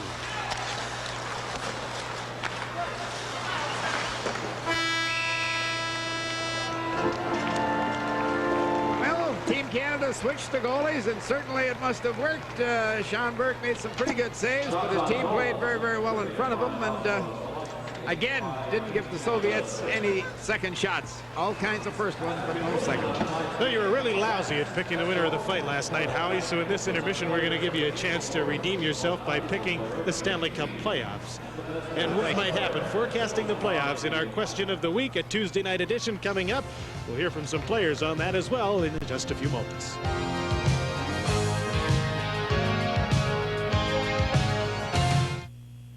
Introducing new Right Guard Antiperspirant Solid. It's on time. Sorry. Here, Brad.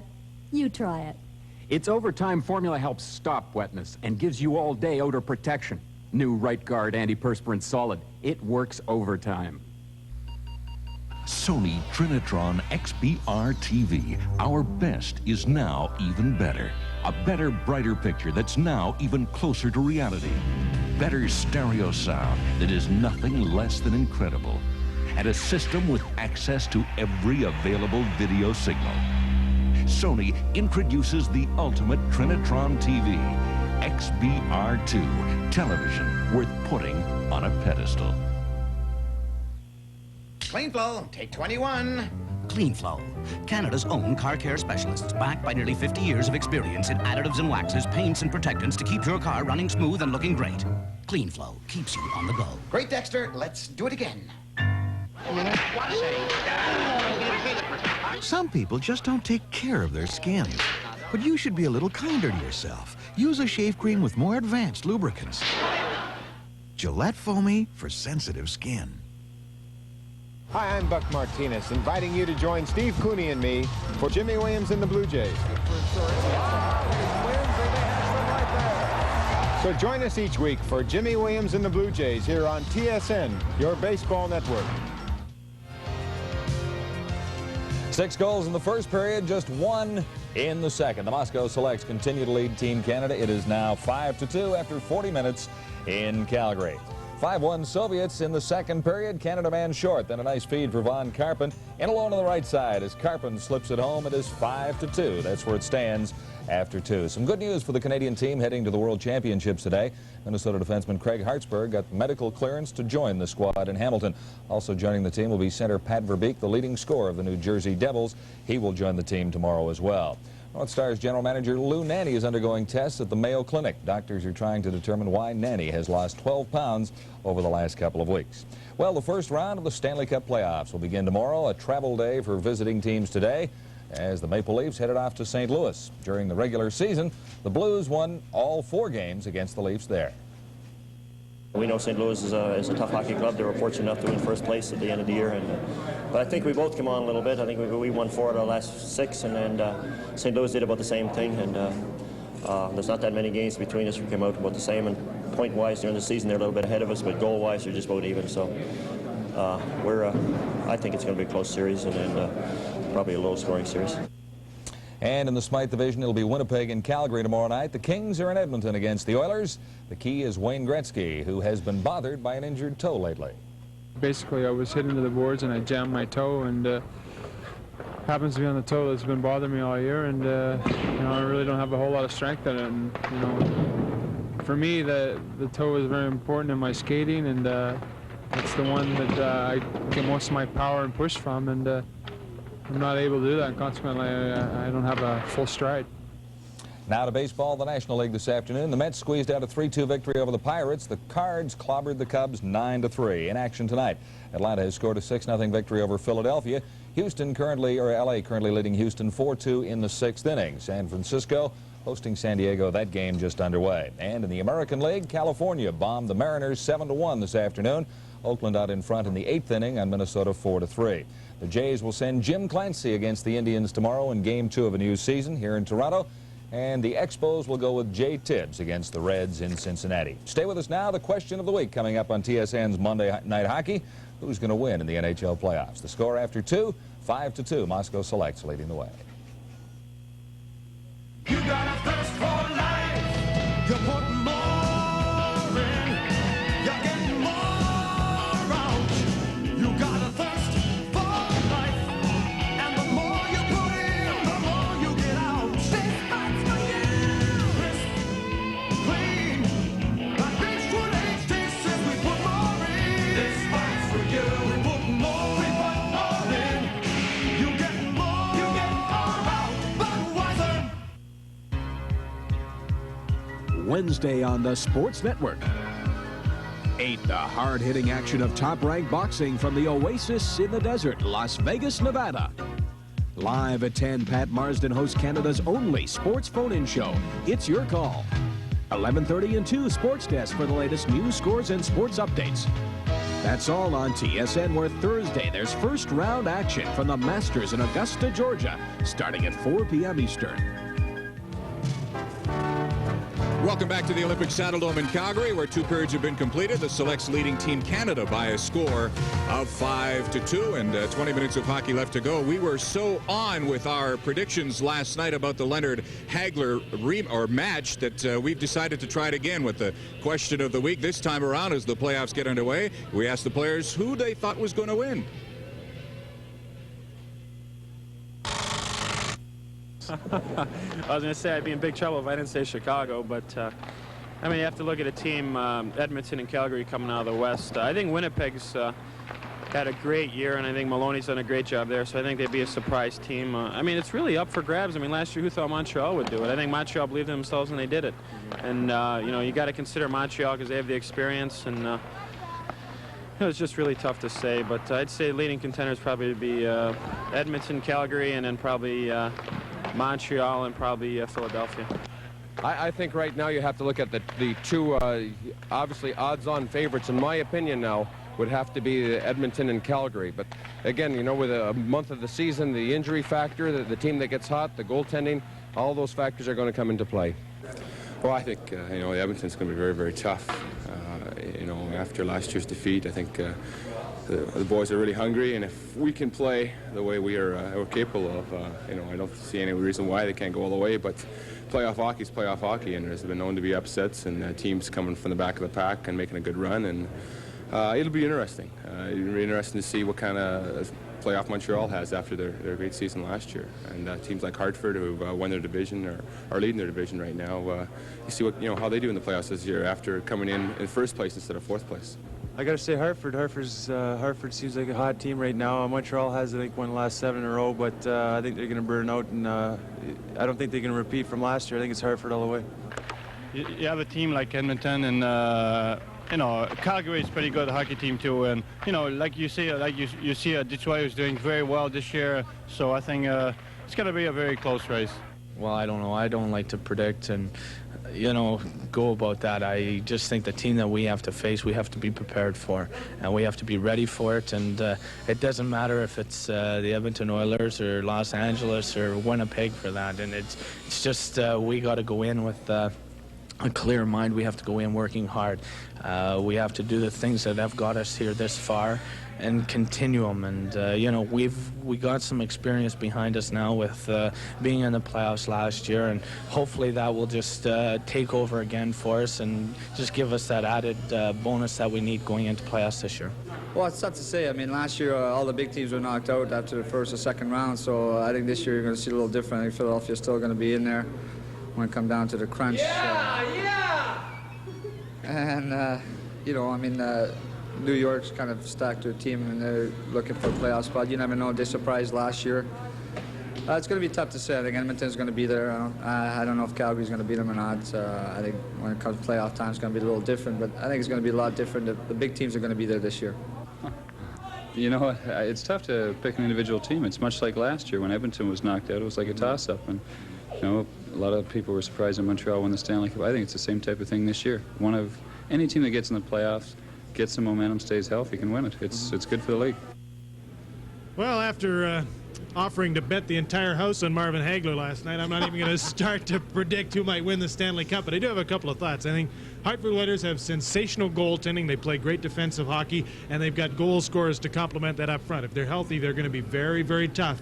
I think fans in Alberta and hockey fans everywhere would really love to see another Battle of Alberta, too, Calgary and Edmonton. But before that happens, Calgary's got to get by the Winnipeg Jets, and I think they and their two rookie goaltenders are going to be great. Well, I owe you a case of Molson's for a bet I made before. Okay, and let's double it. I'll bet you Montreal Canadiens are playing much longer than the Hartford Whalers. Montreal Canadiens are big, they're strong, they're tough, they check better than anybody else, and they're that deep in talent. No way in the world they're not going to make the finals of the Stanley Cup. They're in the finals. Rick Green is probably going to get him there, too. He'll help. Jim, what do you think? Howie says the Montreal Canadiens have to win the Stanley Cup because those are the only players he picked for his hockey pool. The obvious choices for the Stanley Cup finalists are probably Philadelphia and Edmonton. I think I have to agree with you, Jimmy, that Hartford is a wild card in the East, and I think the Stanley Cup winner could come out of the series that starts here tomorrow night between the Calgary Flames and the Winnipeg Jets. I think they both have a legitimate shot at bringing the Stanley Cup home, and nothing would be better for the fans here in Calgary. We'll be back with the third period of this hockey game right after this.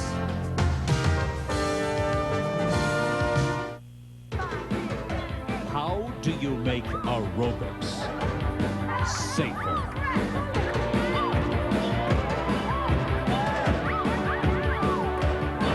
Brooks Kinetic Wedge.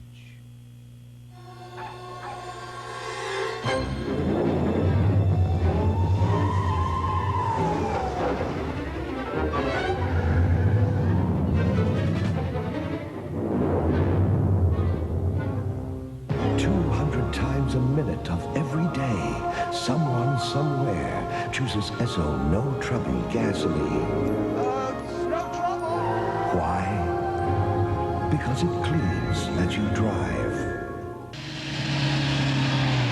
Yo! Oof. Awesome brakes. The Race to Win TV Guide's Grand Prix Hot Numbers contest is on. Each TV guide has its own special hot number. Your number's picked, you could win one of 10 1988 sophisticated Renault medallions, one a week for 10 weeks, plus over 150 other prizes every week. So fasten your seatbelts. TV Guide's Grand Prix Hot Numbers contest is going to drive you wild. Yo! Ah!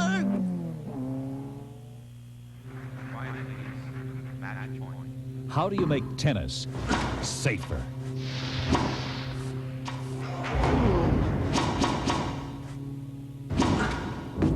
Brooks Kinetic Wedge. Team Canada scoring the only goal of that second period. They now trail the Moscow Selects by a 5-2 count, and they played a lot better in the second, but still not good enough to close the gap even more. Howie Meeker's joining us with a highlight. Howie, over the course of Team Canada's season, one of the reasons for their success is the fact that they play within their capabilities. They don't try to do things they can't, and Tony Stiles is a type of hockey player that has to play that way. Well, in the one-on-one situation, the fellow with the puck 90% of the time is skating forward a heck of a lot faster than the defenseman is going backwards. And the key is you put him into a position where the goaltender has an advantage, but then you don't turn around and chase him, because if you do chase him, that's when you're going to get beat. Here's Tony Stiles right here. He's caught out of position. The Soviet player has the puck, and he'll come up with it and pass it across to the right winger, and he is just a-flying. Stiles knows he's in trouble right here. Now he gets in the best possible position. Stop it right there. Turns around. Now if Stiles would go after the Soviet player, go that way, while he's going sideways, he's going frontwards, and he'd be around him like a hoop around a barrel. But watch, Stiles just backs up, makes the turn, and then takes him out. While the Soviet attacker is going to the net, while he's going to the net, well, then Stiles is going straight back. They meet head on. No play, no shot. Super job. Sean Burke was a big reason for the success that Team Canada had in that second period. He'll have to come up big in the third period as well, and we'll have that period for you when we come back. It's 5-2, Team Canada leading the Moscow Selects. Back after this.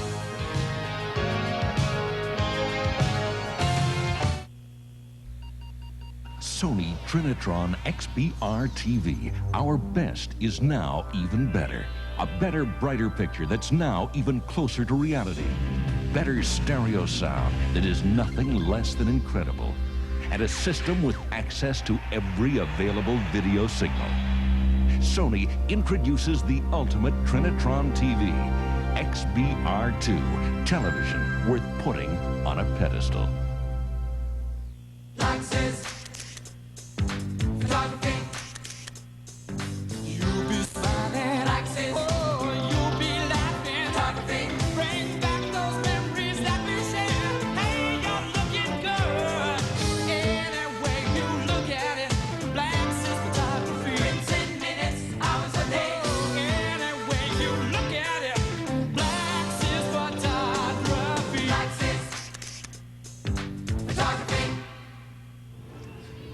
Lone goal of the second period scored by Von Karpen made it 5-2, and it was a shorthanded goal coming at the 13:30 mark from Gagnon and Doucette. Shots on goal in that period. Moscow over Team Canada 9-6. Two-period total 21-13, and they lead Team Canada by a score of 5-2. Third period just about set to get underway. Jim and Howie, and I would imagine if Canada can get a quick goal here in the period, it could make it a brand new ball game. You bet. I think they got to get a couple, though, and get right back in this early. Down at 5-2, but they held their own, Howie, in the second period. They didn't let the Soviets get any more, and that's the start when you're trying to get out of a hole. The Soviet goaltender is Andrei Karpin. Sean Burke came on for Rick Costi at the start of the second period to score 5-1. And is in goal for Team Canada now. The referee is George McCrory. If you're wondering where some of the players have gone that have been with Team Canada over the course of the season, why they're down to pretty much three lines and three pairs of defensemen, well, they've lost Cliff Ronning to the St. Louis Blues. Trent Yanni is out with a shoulder injury. Gord Shervin has gone to the Hartford Whalers for the playoffs, but will probably be back for training camp in the fall.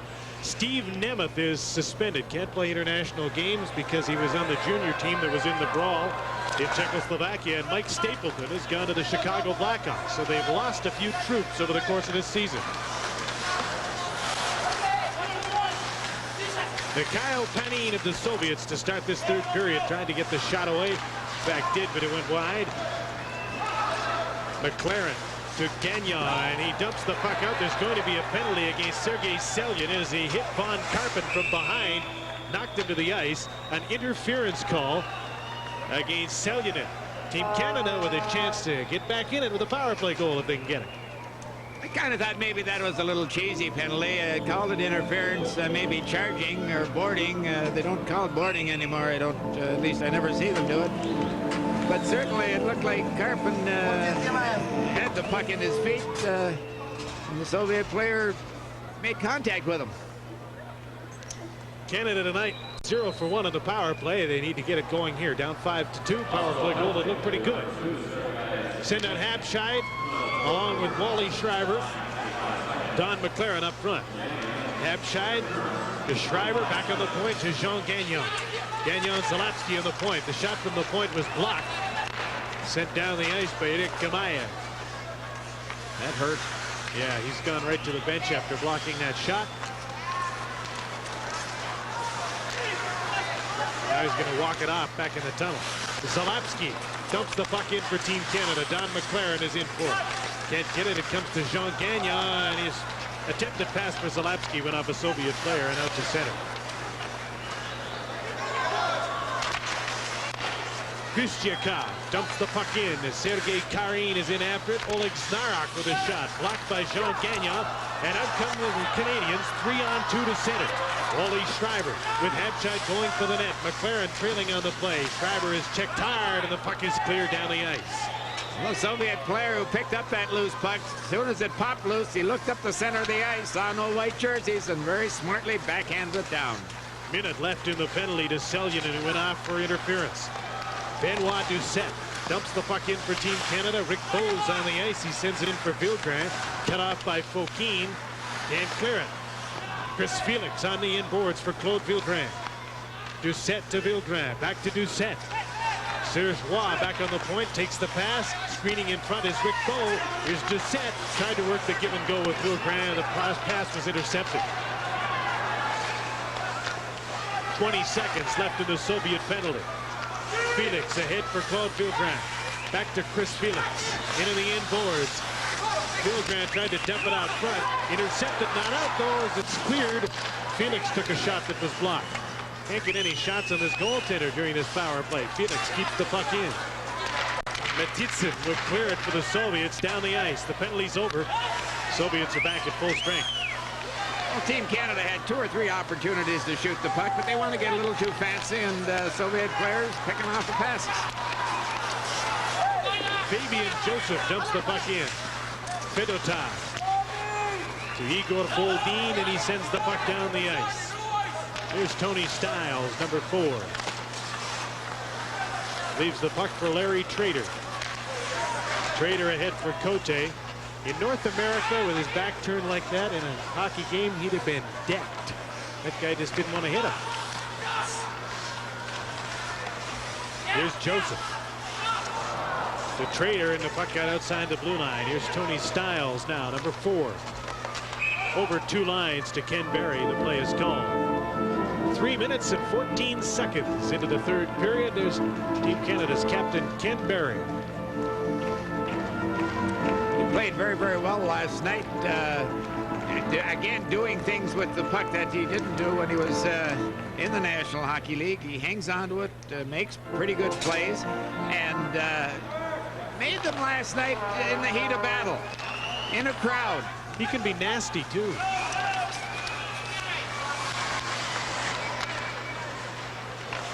Teams are at even and full strength. 5-2, the Soviets lead in the 10th and final game of this tour against the Moscow Selects. Team Canada leading the series 6 wins, 2 losses, and a tie into the night. Von Karpen comes up with the puck. Habscheid, sharp angle shot is blocked. Stiles handling the bouncing puck, keeps it in for Karpen, trying to center it right at the side of the net. 2 whacks at it. The 3rd is gloved and held onto by Karpen. We'll take a short break from Calgary with the Moscow Selects leading Team Canada 5-2. This telecast is brought to you by Labatt's. There's heart in this land, it's there in all we do. That's why hands across this country reach for the blue. And when we get together, it's a taste that's clean and true. So when you call, then you call for the blue. You know it's gotta be blue, that's why you call for the blue. That's why you call for your blue. It's time to call for the blue. Canada will get 2 excellent chances to score here. They'll come out of the corner, but Karpen just made the 1 save there, and there's just got his hand on it, second ahead of the Team Canada player. Why? Don McLaren bounced on it there. They needed that. Yeah, very much so. Look at there's that play again to the inside. Right out in front, Kent Barry couldn't get the shot away. Shot from the point is blocked. Kerdine is already in behind the defense, gets the pass, takes the shot. Burke makes an easy save and holds on. Really get that floater up in behind the defenseman when they can, and their passes are quite often on the money. I can't believe how easy that Burke makes it look. He just stands right there and says, boy, take your best shot. and time after time just makes it look like he's picking cherries. No excessive moves at all, no waste the body movement. Hand goes out, stick goes out, pad goes out, that's all, and he makes the save. Boy, he is playing well beyond his years, I'll tell you that.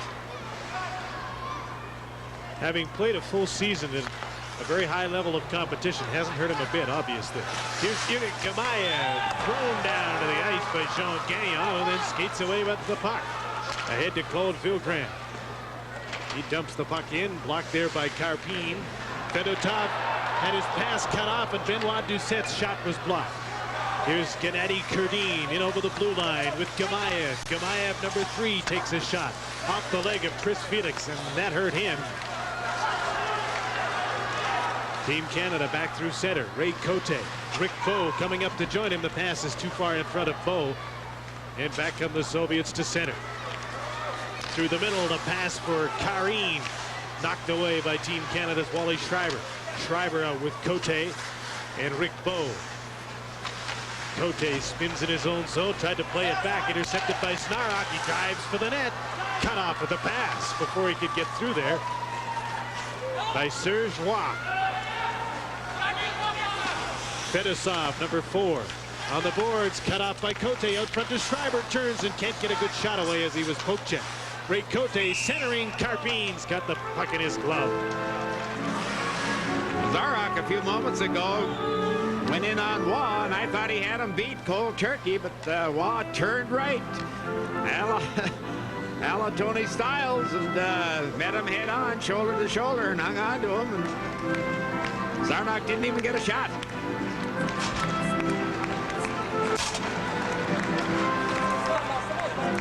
Dave King sends out Mark Habscheid with Don McLaren and Von Karpen. Habscheid and Boldine in the face-off circle.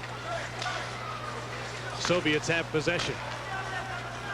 Oleg Medinin moves down the ice, trying to make some moves around Styles, and Sean Burke came out to poke the puck away to help out his defenseman.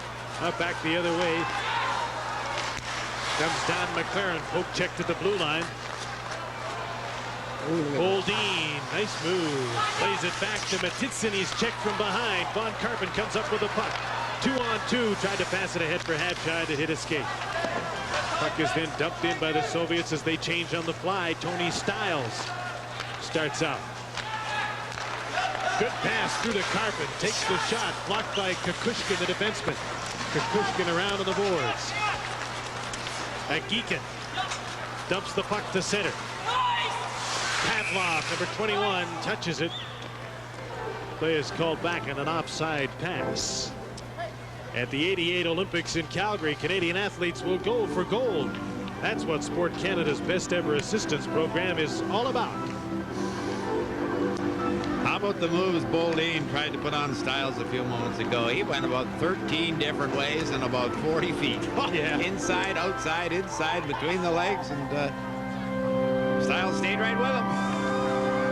Put his hand in his chest and said, "You're not going nowhere." That's a great challenge, one-on-one deal. The defenseman should beat you all the time. 13:20 to play in the third period. 5-2 for the Moscow Selects.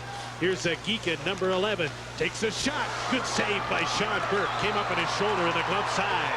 Back the other way comes Wally Schreiber. Doucette going for the slot, so is Vilgrass. Schreiber's shot went off a skate. Doucette couldn't pick up the puck. Sergei Agikin trying to clear it, can't do it. Larry Trader kept it in. Now a pass for Pavlov, and he couldn't control the puck. Sean Burke plays the puck calmly on the boards to Larry Trader. Trader lost the puck to Igor Pavlov. Soviets are offside.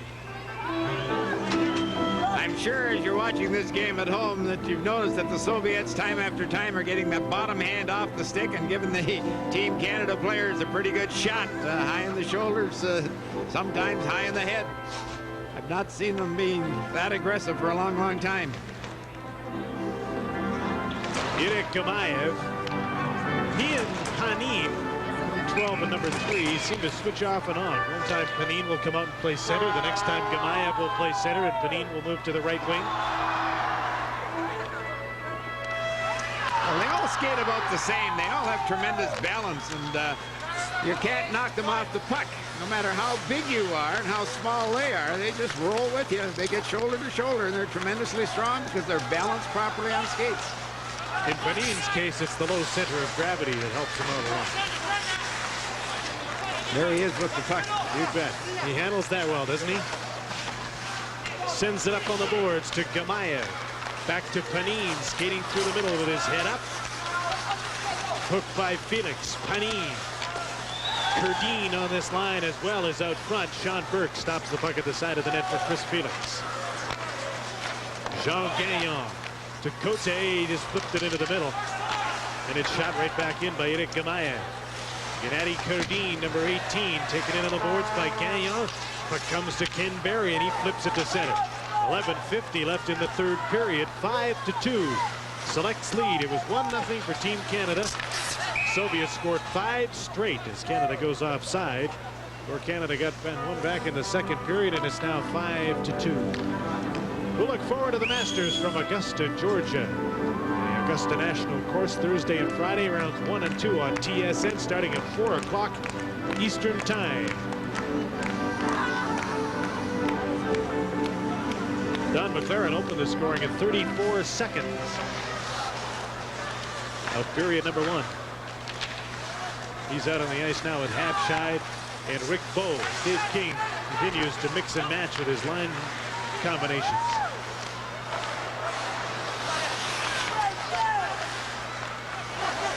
Bokeen ahead to Oleg Znarak. Znarak, number 16, won't get a chance to drive for the net. Tries to at the last minute. Sean Burke easily stopped that. Serge Roy was staying with his man. Now up the middle, a pass for Habscheid. He tipped it into the Soviet zone. Fedotov sends it back to center. Here's Dave Ryerson, number 22, for Serge Roy. Over center, and the puck is dumped back in. These teams must be a little tired at the end of a 10-game tour. They're looking a little slower tonight. I like that fellow that just passed the puck, number 16, Zarek. I'll tell you, he sticks his nose into it all the time. He heads for the net, even though he knows he's going to get it. Tough and good.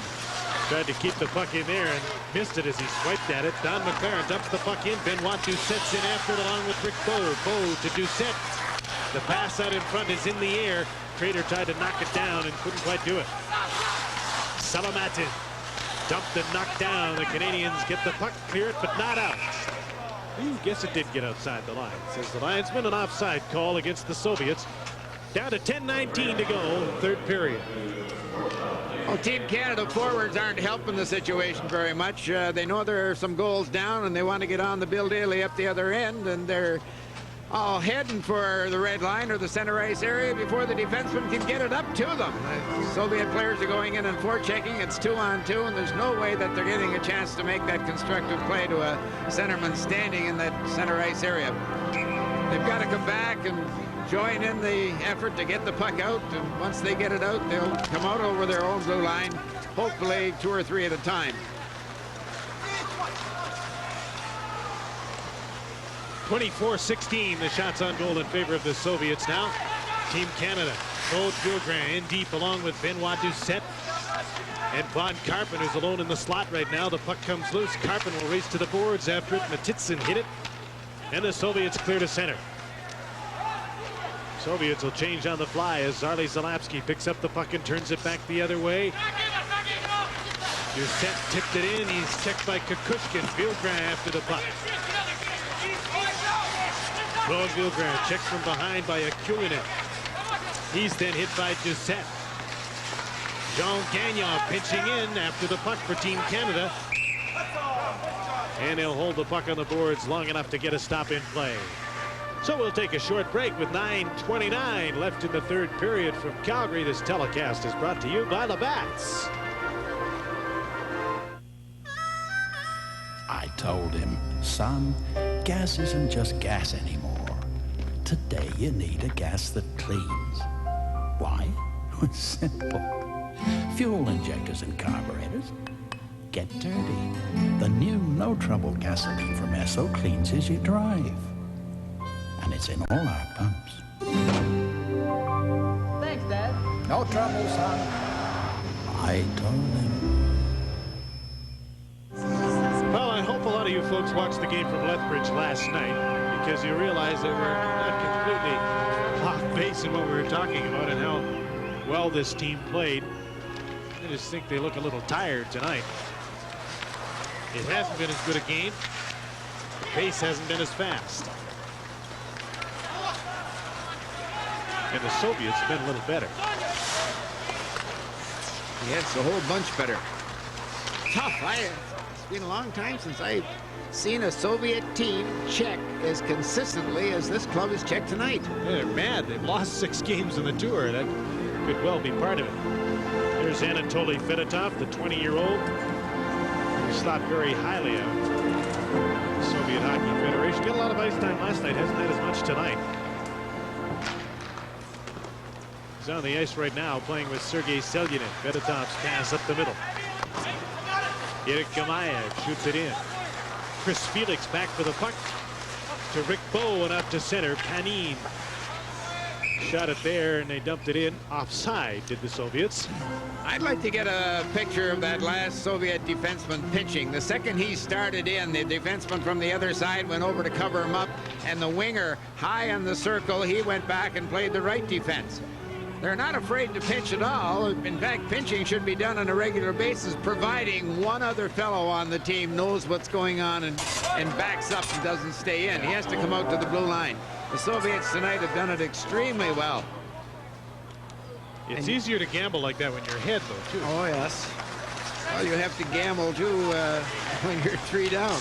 Yeah, I suppose there's some merit in that, all right. Here's Oleg Zdarov to Sergei Karin. He's checked to the boards by Ray Cote. Larry Trader plays the puck back to Dave Ryerson. Through center, here's Fokin, number 22. Sergei Fokin dumps the puck in. And again, the Soviets are offside as the pace slows considerably in the late going with 8:26 to play in the third period. There's Sergei Fokin, another member of the Soviet Wings team. He made a tour last year as well. He's been over here before with the Moscow Selects. He was around last spring. 23-year-old.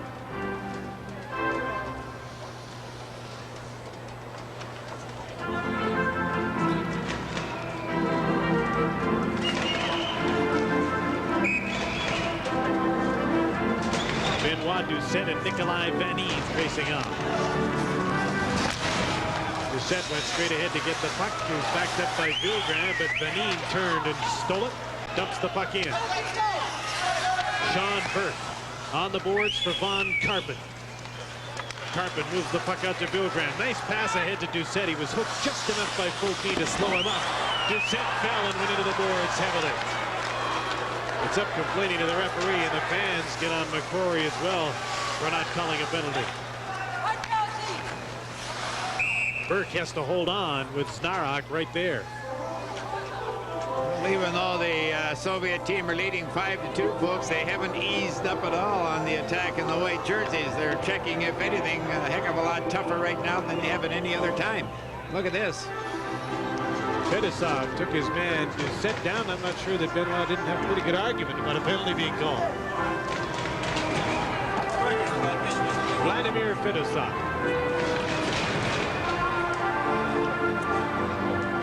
You know, what you hope when you're playing a talented team like the Soviet club is that they don't check as well as they play offense. 99 times out of 100 they come in and they're going to beat you on their offense. They'll do a little bit of checking, but not that much. But when they start to do equal amounts, they check just as well as they play offense. Boy, does that ever put them in a great position to win a hockey game. And they've checked very, very well tonight. Sean Burke makes a couple of saves and his defense now covers up. Benoit Doucet has been thrown out of this game. A 10-minute misconduct for what he said to the referee McCrory after a penalty was not called. So Doucet is gone. They're down to 9 forwards for Team Canada now. Tony Stiles played the puck to an open wing. Nobody there, but Oleg Marinin. Marinin to Boldin, and he dumps the puck in. Chris Felix off the boards to Mark Habscheid, who's out with Wally Schreiber. And Fabian make that Rick Bow, number 11. Bow ahead for Habshide. He dumps the puck in. Back after it is Chistiak. Looked like he heard some footsteps. Schreiber to Bow and out front. Cleared by Makarov. Ryerson's shot from the point is deflected to the corner. Makarov collided heavily with Mark Habshide, who broke his stick. Sergeois pinching in, keeps the puck in, but it got up over the glass and play is stopped. At the 88 Olympics in Calgary, Canadian athletes will go for gold. That's what Sport Canada's best ever assistance program is all about. There's Ray Cote, missed the Calgary Cup. We didn't see him play there. He had the broken jaw, suffered at the Izvestia, back in the lineup now. I don't think he's back in form. I remember that guy as a fellow with a quick feet, good hop, could beat you with his legs, beat you with a deke, and score the odd goal, make the great play. And he's just not skating the way I remember Cody. On the ice right now with Ken Barry and Fabian Joseph. Joseph seems to have been used sparingly tonight. 6:40 to play third period. 5-2 Soviets. Got a 5-1 lead in the first period. There's a backhand shot right off the post, and Sean Burke covers up. Pavlov, backhand shot at him, bringing right off the post. Well, Burke a few moments ago made a great save on a slot from the on a shot from the slot, but right there he was beat. All kinds of room on the backhand shot, but you need a little luck now and again. Stays on his feet all the way. Yeah, he certainly does.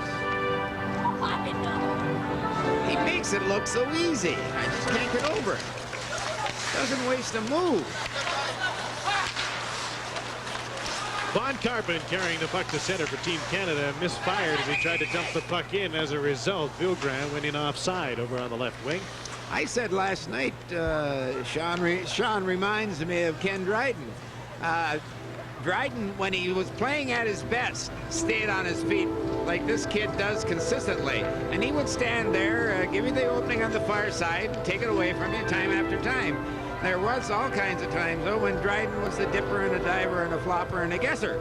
But when things were on the line, when he had to play well, he went back to the form that this kid has showed us in 2 games. And I'm just amazed at him. He and Rick Costi have been alternating, and Costi has played so well through this tour. He gives up 5 goals in the first period tonight. And while they're not entirely his fault,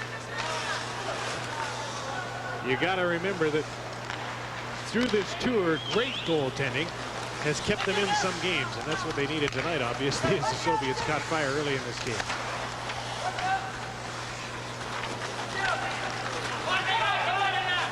.5:30 remaining. Fabian Joseph in behind the net for Claude Vilgran. Out to Zali Zanapski, his shot wide of the mark. Joseph fights for the puck at the side of the net. McLaren's in there as well, and the Soviets. Panin comes up with the puck. I'll tell you, he's like Marcel Dion. Picked up that puck in front of the net. Red and white sweaters all over the place. Didn't panic at all. Took a look, seen the front of the net was clear, and skated it out with it. Ha, great. I'd love to see those guys who don't panic. Karin tried to keep the puck in. Joseph cut it off and sends a rink-wide pass intended for Rick Bow. Bouncing puck comes to Karin, moves in and shoots and scores! Sergei Karin makes it 6-2. How'd he get away?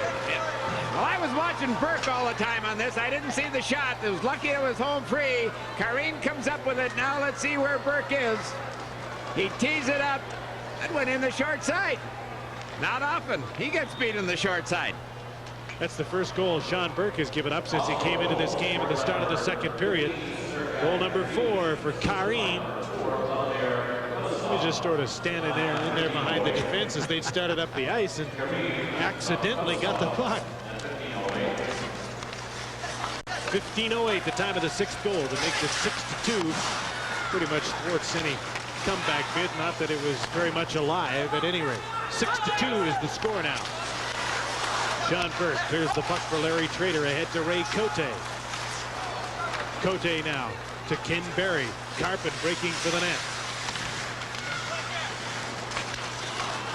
Sergei Fokin. Cut off by Ken Berry. Cote couldn't handle it. If he'd have been able to one-time that, might have had a chance. The rolling puck was tough to handle. Soviets want to face up. Two of them holding the puck on the boards, and the Canadians just backed off and said, go ahead, hold it. And 4 minutes left in the third period. Fedosov dumps the puck down the ice. Serge Roy back for it.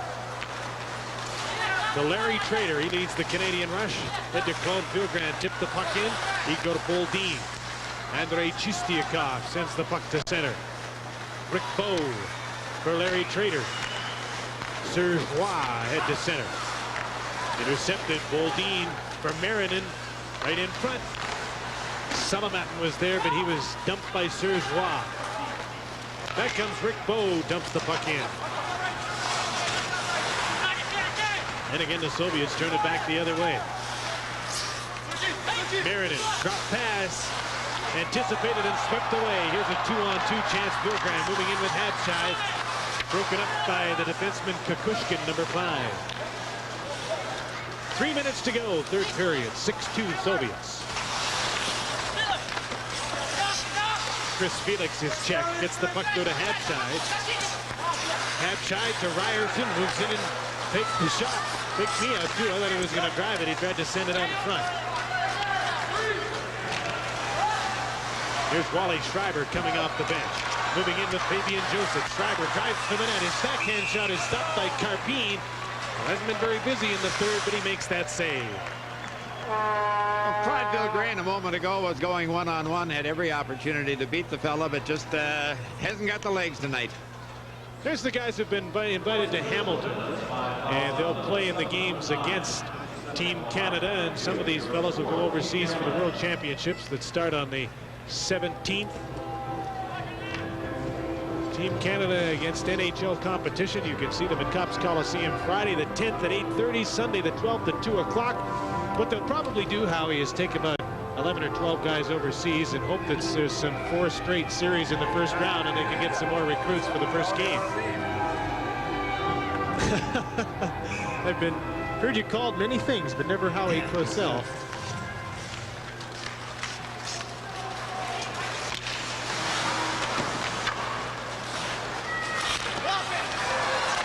Right in front, Carpine stopped Don McLaren from point-blank range.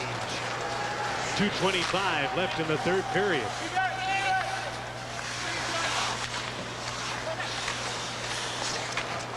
Geekin is number 11, who digs the puck out from behind the net. He's taken into the boards. Wally Schreiber, number 7, starts out for Team Canada. To McLaren, can't connect at center. Akulinen beats the puck back from Makarov. Good rink-wide pass just onside to Geekin. Moving in one-on-one, leaves the puck for Pavlov, or tried to. It was broken up. Don McLaren to Zarli Zalapsky, who dumps the puck in from center. Down to 1 minute and 40 seconds left in the third. 6-2 Soviets. This tour will finish 6 wins for Canada, 3 losses, and a tie. Still not a bad record, but they won't be happy with this performance tonight. Well, I guess you can give them 1 bad game out of 10. Ray Cote tried to get the backhand away, and he was steered aside by Yurick Gamayev. Gamayev is going to get a penalty for hooking with 1:23 to go in the third period. Well, Cote again had about a step and a half when they crossed the blue line on the Soviet player, and as like what's been happening all night long, Soviets are coming from behind and catching Team Canada players time after time. They just have a wee bit too much legs for them tonight. There's the first hook that slowed down Cote, and the second one was allowed the Soviet player to get up even with him and take him out legally. But he got the penalty on the first hook between the legs. Team Canada on the power play tonight, 0 for 2, a third opportunity. Elementary, I'm afraid, though. 1:23 is the time left in the game.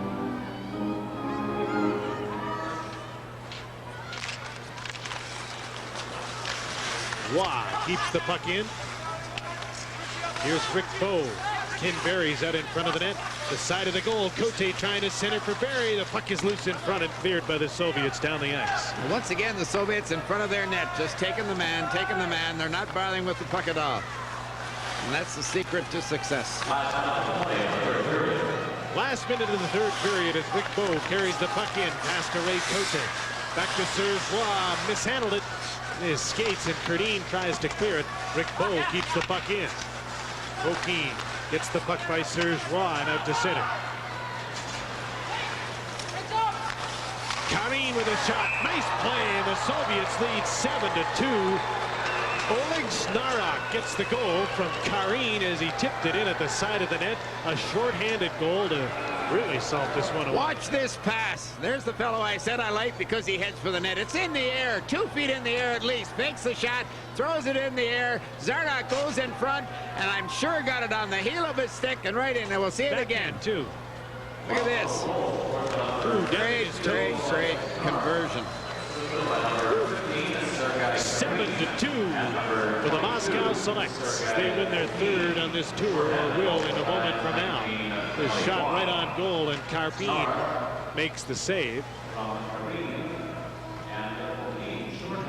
You've seen the Soviets play very well tonight, so you'll just have to imagine that Team Canada must have played real well in 6 games to beat this team.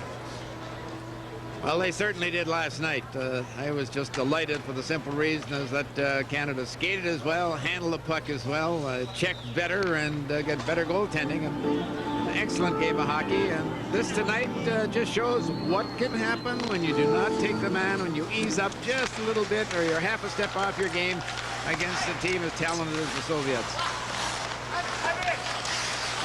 Canada still on a power play. Larry Trader took the shot. Here's Hampshire with a shot. Karpin makes the save, and the rebound by Karpin is put over top of the net. Last 5 seconds of the period, they score! A shot from Larry Trader is tipped in front with 4 seconds left to make it 7-3 on the power play. I got to go back again. Karpin has played extremely well. Hasn't been that busy at all, but there was the deflection.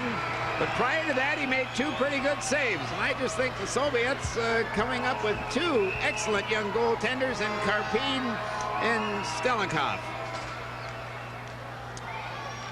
Did Trader get credit for the goal? Shouldn't have. It was tipped in front. I think it was Hampshire that tipped it. They shoot it off the face-off, and this game comes to an end. The Moscow Selects get their 3rd win on the tour. A 7-3 victory over Team Canada after building up a 5-1 lead in the first period. Team Canada could never get back close.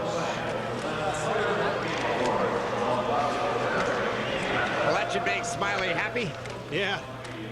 Well, they'll go home with a win in the final game and be happy that they won it convincingly 7-3 tonight.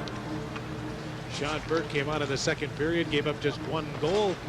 He'll very likely be in goal at the World Championships for Team Canada starting on the 17th of April. Now for the post-game presentations. Let's join public address announcer Russ P. And number 18 for the field round. The time 19:56.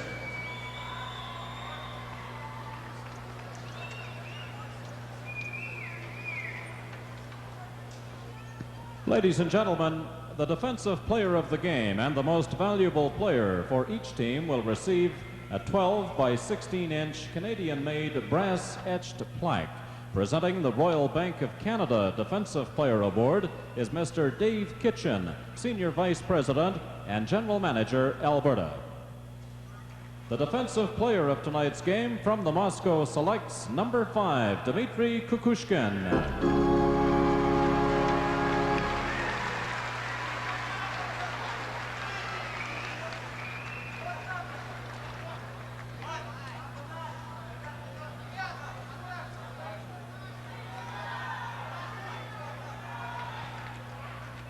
Number 5, Dmitry Kukushkin.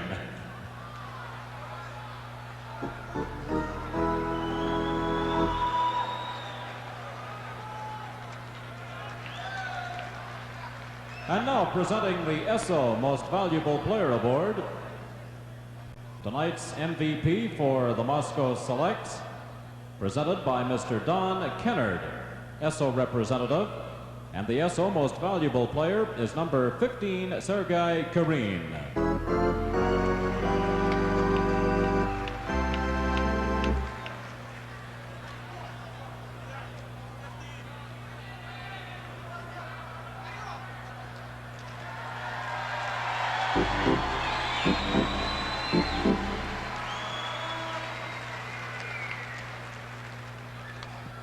Now to present the Labatt Most Valuable Player Award to tonight's MVP for Team Canada is Doug Balfour, Labatt Olympic Liaison. The Labatt Most Valuable Player for Team Canada is number 19, Von Karpen.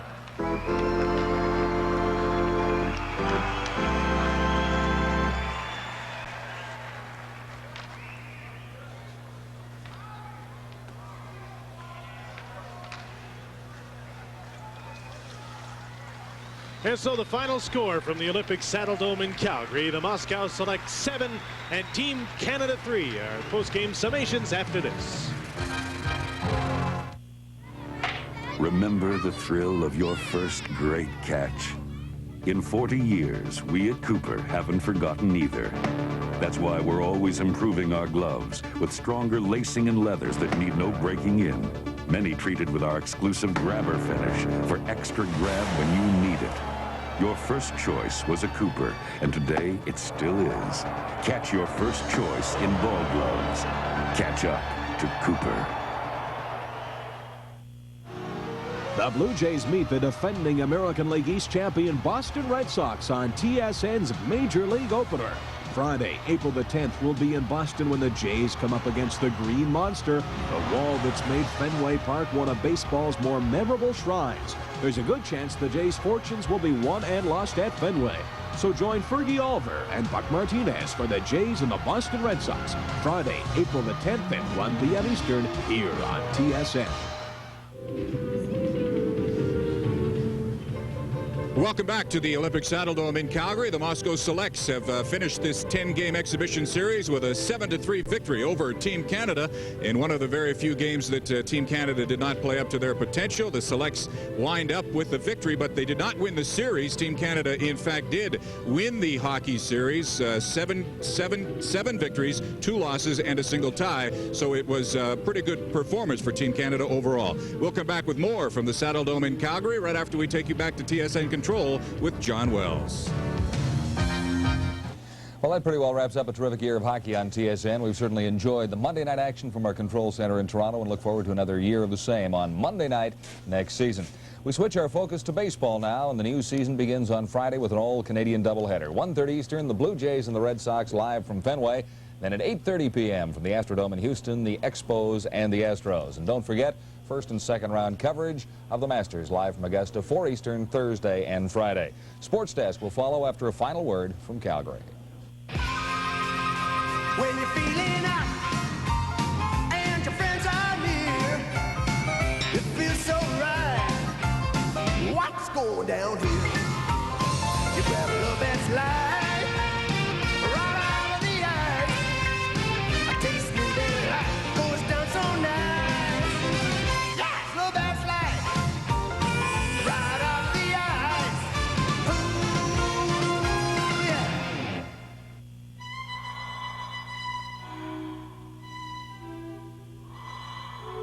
New ProTech Ultra from Esso. Flows faster when you start your engine for better protection. Because most engine wear occurs during the first 2 minutes after ignition, right in your driveway. New ProTech Ultra, protection for your engine's future. Von Karpen was the star of the game for Team Canada tonight, unfortunately on the losing side, and an unfortunate way to end this series. Yeah, it's really disappointing for us because I think that tonight really wasn't indicative of how we played throughout the whole series, and it sort of takes away from the success that we did have over the 10-game tour. We won 6 out of the 10 games, and it sure is disappointing to lose so badly tonight. Vaughn, as the season winds down, how would you rate Team Canada's performance overall this winter? Well, I think we have to be very pleased with our progress this year.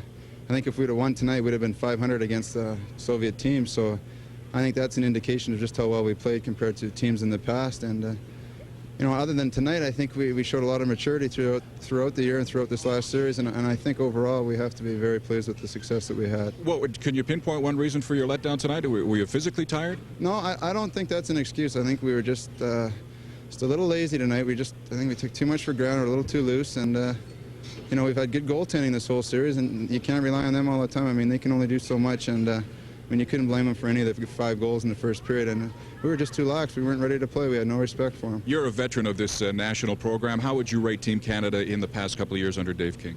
Oh, I mean, we've taken tremendous strides, I think, in the last 2 years especially. There's only 7 of us from last year, and there's only myself from the first year, and you know, I'm totally pleased with the way we've come along. I mean, we're getting more maturity, we're playing with more composure, and we're becoming better all-around hockey players. Vaughn, congratulations on a good series. We'll let you go. Thanks very much. Vaughn Carpin of Team Canada, the star of the game for Team Canada. Let's take a look at the period scoring summaries. Don McLaren started things off in the first period at the 34-second mark to make it 1-0 Canada. Then it was Igor Pavlov, Irek Gamayev, Sergei Agikin, Sergei Karin, and Igor Akulinin, who made it 5-1 for the Selects after one period of play. Shots on goal for the Soviets, 13-7 after that first period of play. Just one goal scored in the second period of play, that coming from Vaughn Carpin. It was a shorthanded effort from Gagnon and Doucette, coming at the 13:30 mark to make the score 5-2 Soviets after 2 shots on goal in that period. 9-6 for the Selects, 21-13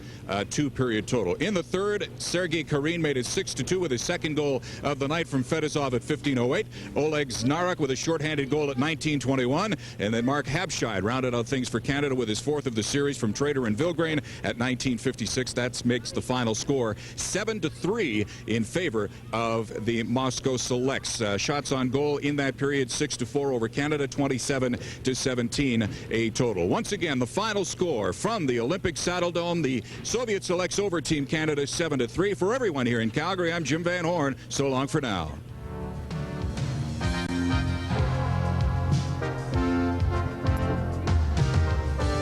Tonight's game has been brought to you by Esso retailers across Canada, proud sponsors of Team Canada.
Till baseball starts here on TSN.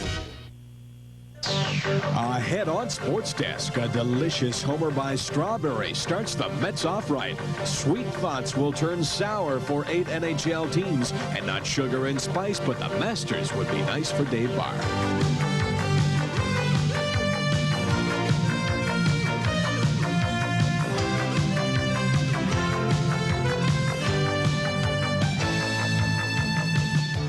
Sports Desk, brought to you by Wang Canada, delivering information processing solutions for business and government today and for the future.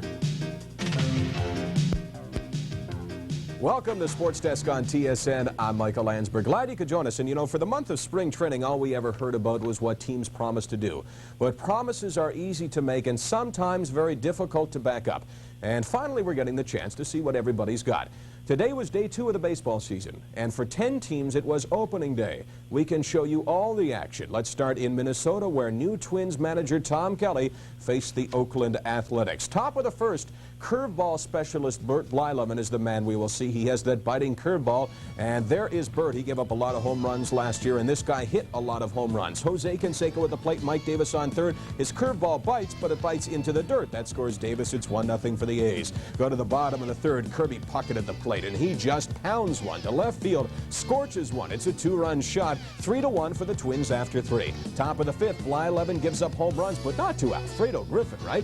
He's a little punch and Judy hitter. He never hits it out. Look at it. A big shot for the little guy. 2-run home run. 4-3 for Oakland after 5 innings of play. Bottom of the 8th, this was a terrific baseball game. Ken Herbeck facing Gene Nelson with Puckett on. It's a little bouncing ball up the middle that scores the run. We're tied at 4 after 9. Now 10th inning, 4-4. Mickey Tettleton facing George Fraser. It's a belt to right center field. If it's gone, it's over, right? This baseball game's done, right? Forget it. Wrong. What a catch by Kirby Puckett. Check it out one more time. He times his leap just perfectly. And he saved the game because in the bottom of the 10th with the bases loaded, Kent Herbeck, a chance to make a hero out of Puckett, and he does, delivering one to deep left center field. That scores the run, and the Twins score a big opening day victory for Tom Kelly. The final was 5-4. The defending American League West champs are the California Angels, but you can't base anything about the Angels on last year because they have made major changes. The Angels began defense of their title at home against the Seattle Mariners today. Mike Witt on the mound for the Angels. He's coming off a terrific year, and he was strong early on, blowing one past Phil Bradley. Meanwhile, Mark Langston, who's got a pretty good fastball of his own, equally tough. He gets Brian Downing to go after a wicked slider on strike 3. Langston also had some good D. Second inning, Mike Kingery moving in, and making a diving catch to rob Gary Pettis of a sure hit. Bottom of the 5th, 2 on for Wally Joyner. Double play, right? That's one. Wrong. Reynolds throws it away. Pettis trots in with the first run of the game. It's 1-0 for the Angels. Top of the 6th, Ken Phelps at the plate with Reynolds on. He singles up the middle, and we have a tie baseball game at 1. Bottom of the 6th, second baseman Mark McLemore replacing Bobby Grich. Labels one to left field. A solid single scores Dick Schofield. It's 2-1 for California. And the next batter up with a couple runners on is Brian Downing, and he gets one to the gap in right center field. Going back to the wall, no chance to pick it up is Nixon. That scores a couple more. The final was 7-1 for California over Seattle. That was all the American League action. The Blue Jays had the day off. They resume their series tomorrow with the Cleveland Indians in Toronto. It will be Greg Swindell, the young fireballer, against the old fireballer, Jim Clancy. Now to the National League. The Expos had the day off as well. They'll resume their series in Cincinnati tomorrow. Jay Tibbs, an ex-Red, will face Bill Gullickson, an ex-Expo. Meanwhile, the Braves and Philadelphia Phillies were opening their seasons in Atlanta. And you know who has a great streak going? Rick Mailer, 25 scoreless opening day innings. No score, top of the 3rd. Milt Thompson at the plate. Watch Glenn Hubbard. He says, forget it, Damaso Garcia. You're not taking my job, making a fine play to stab the base hit or what could have been scoreless after 3. No score, bottom of the 5th. Shane Raleigh in trouble. Runners on 1st and 3rd and nobody out.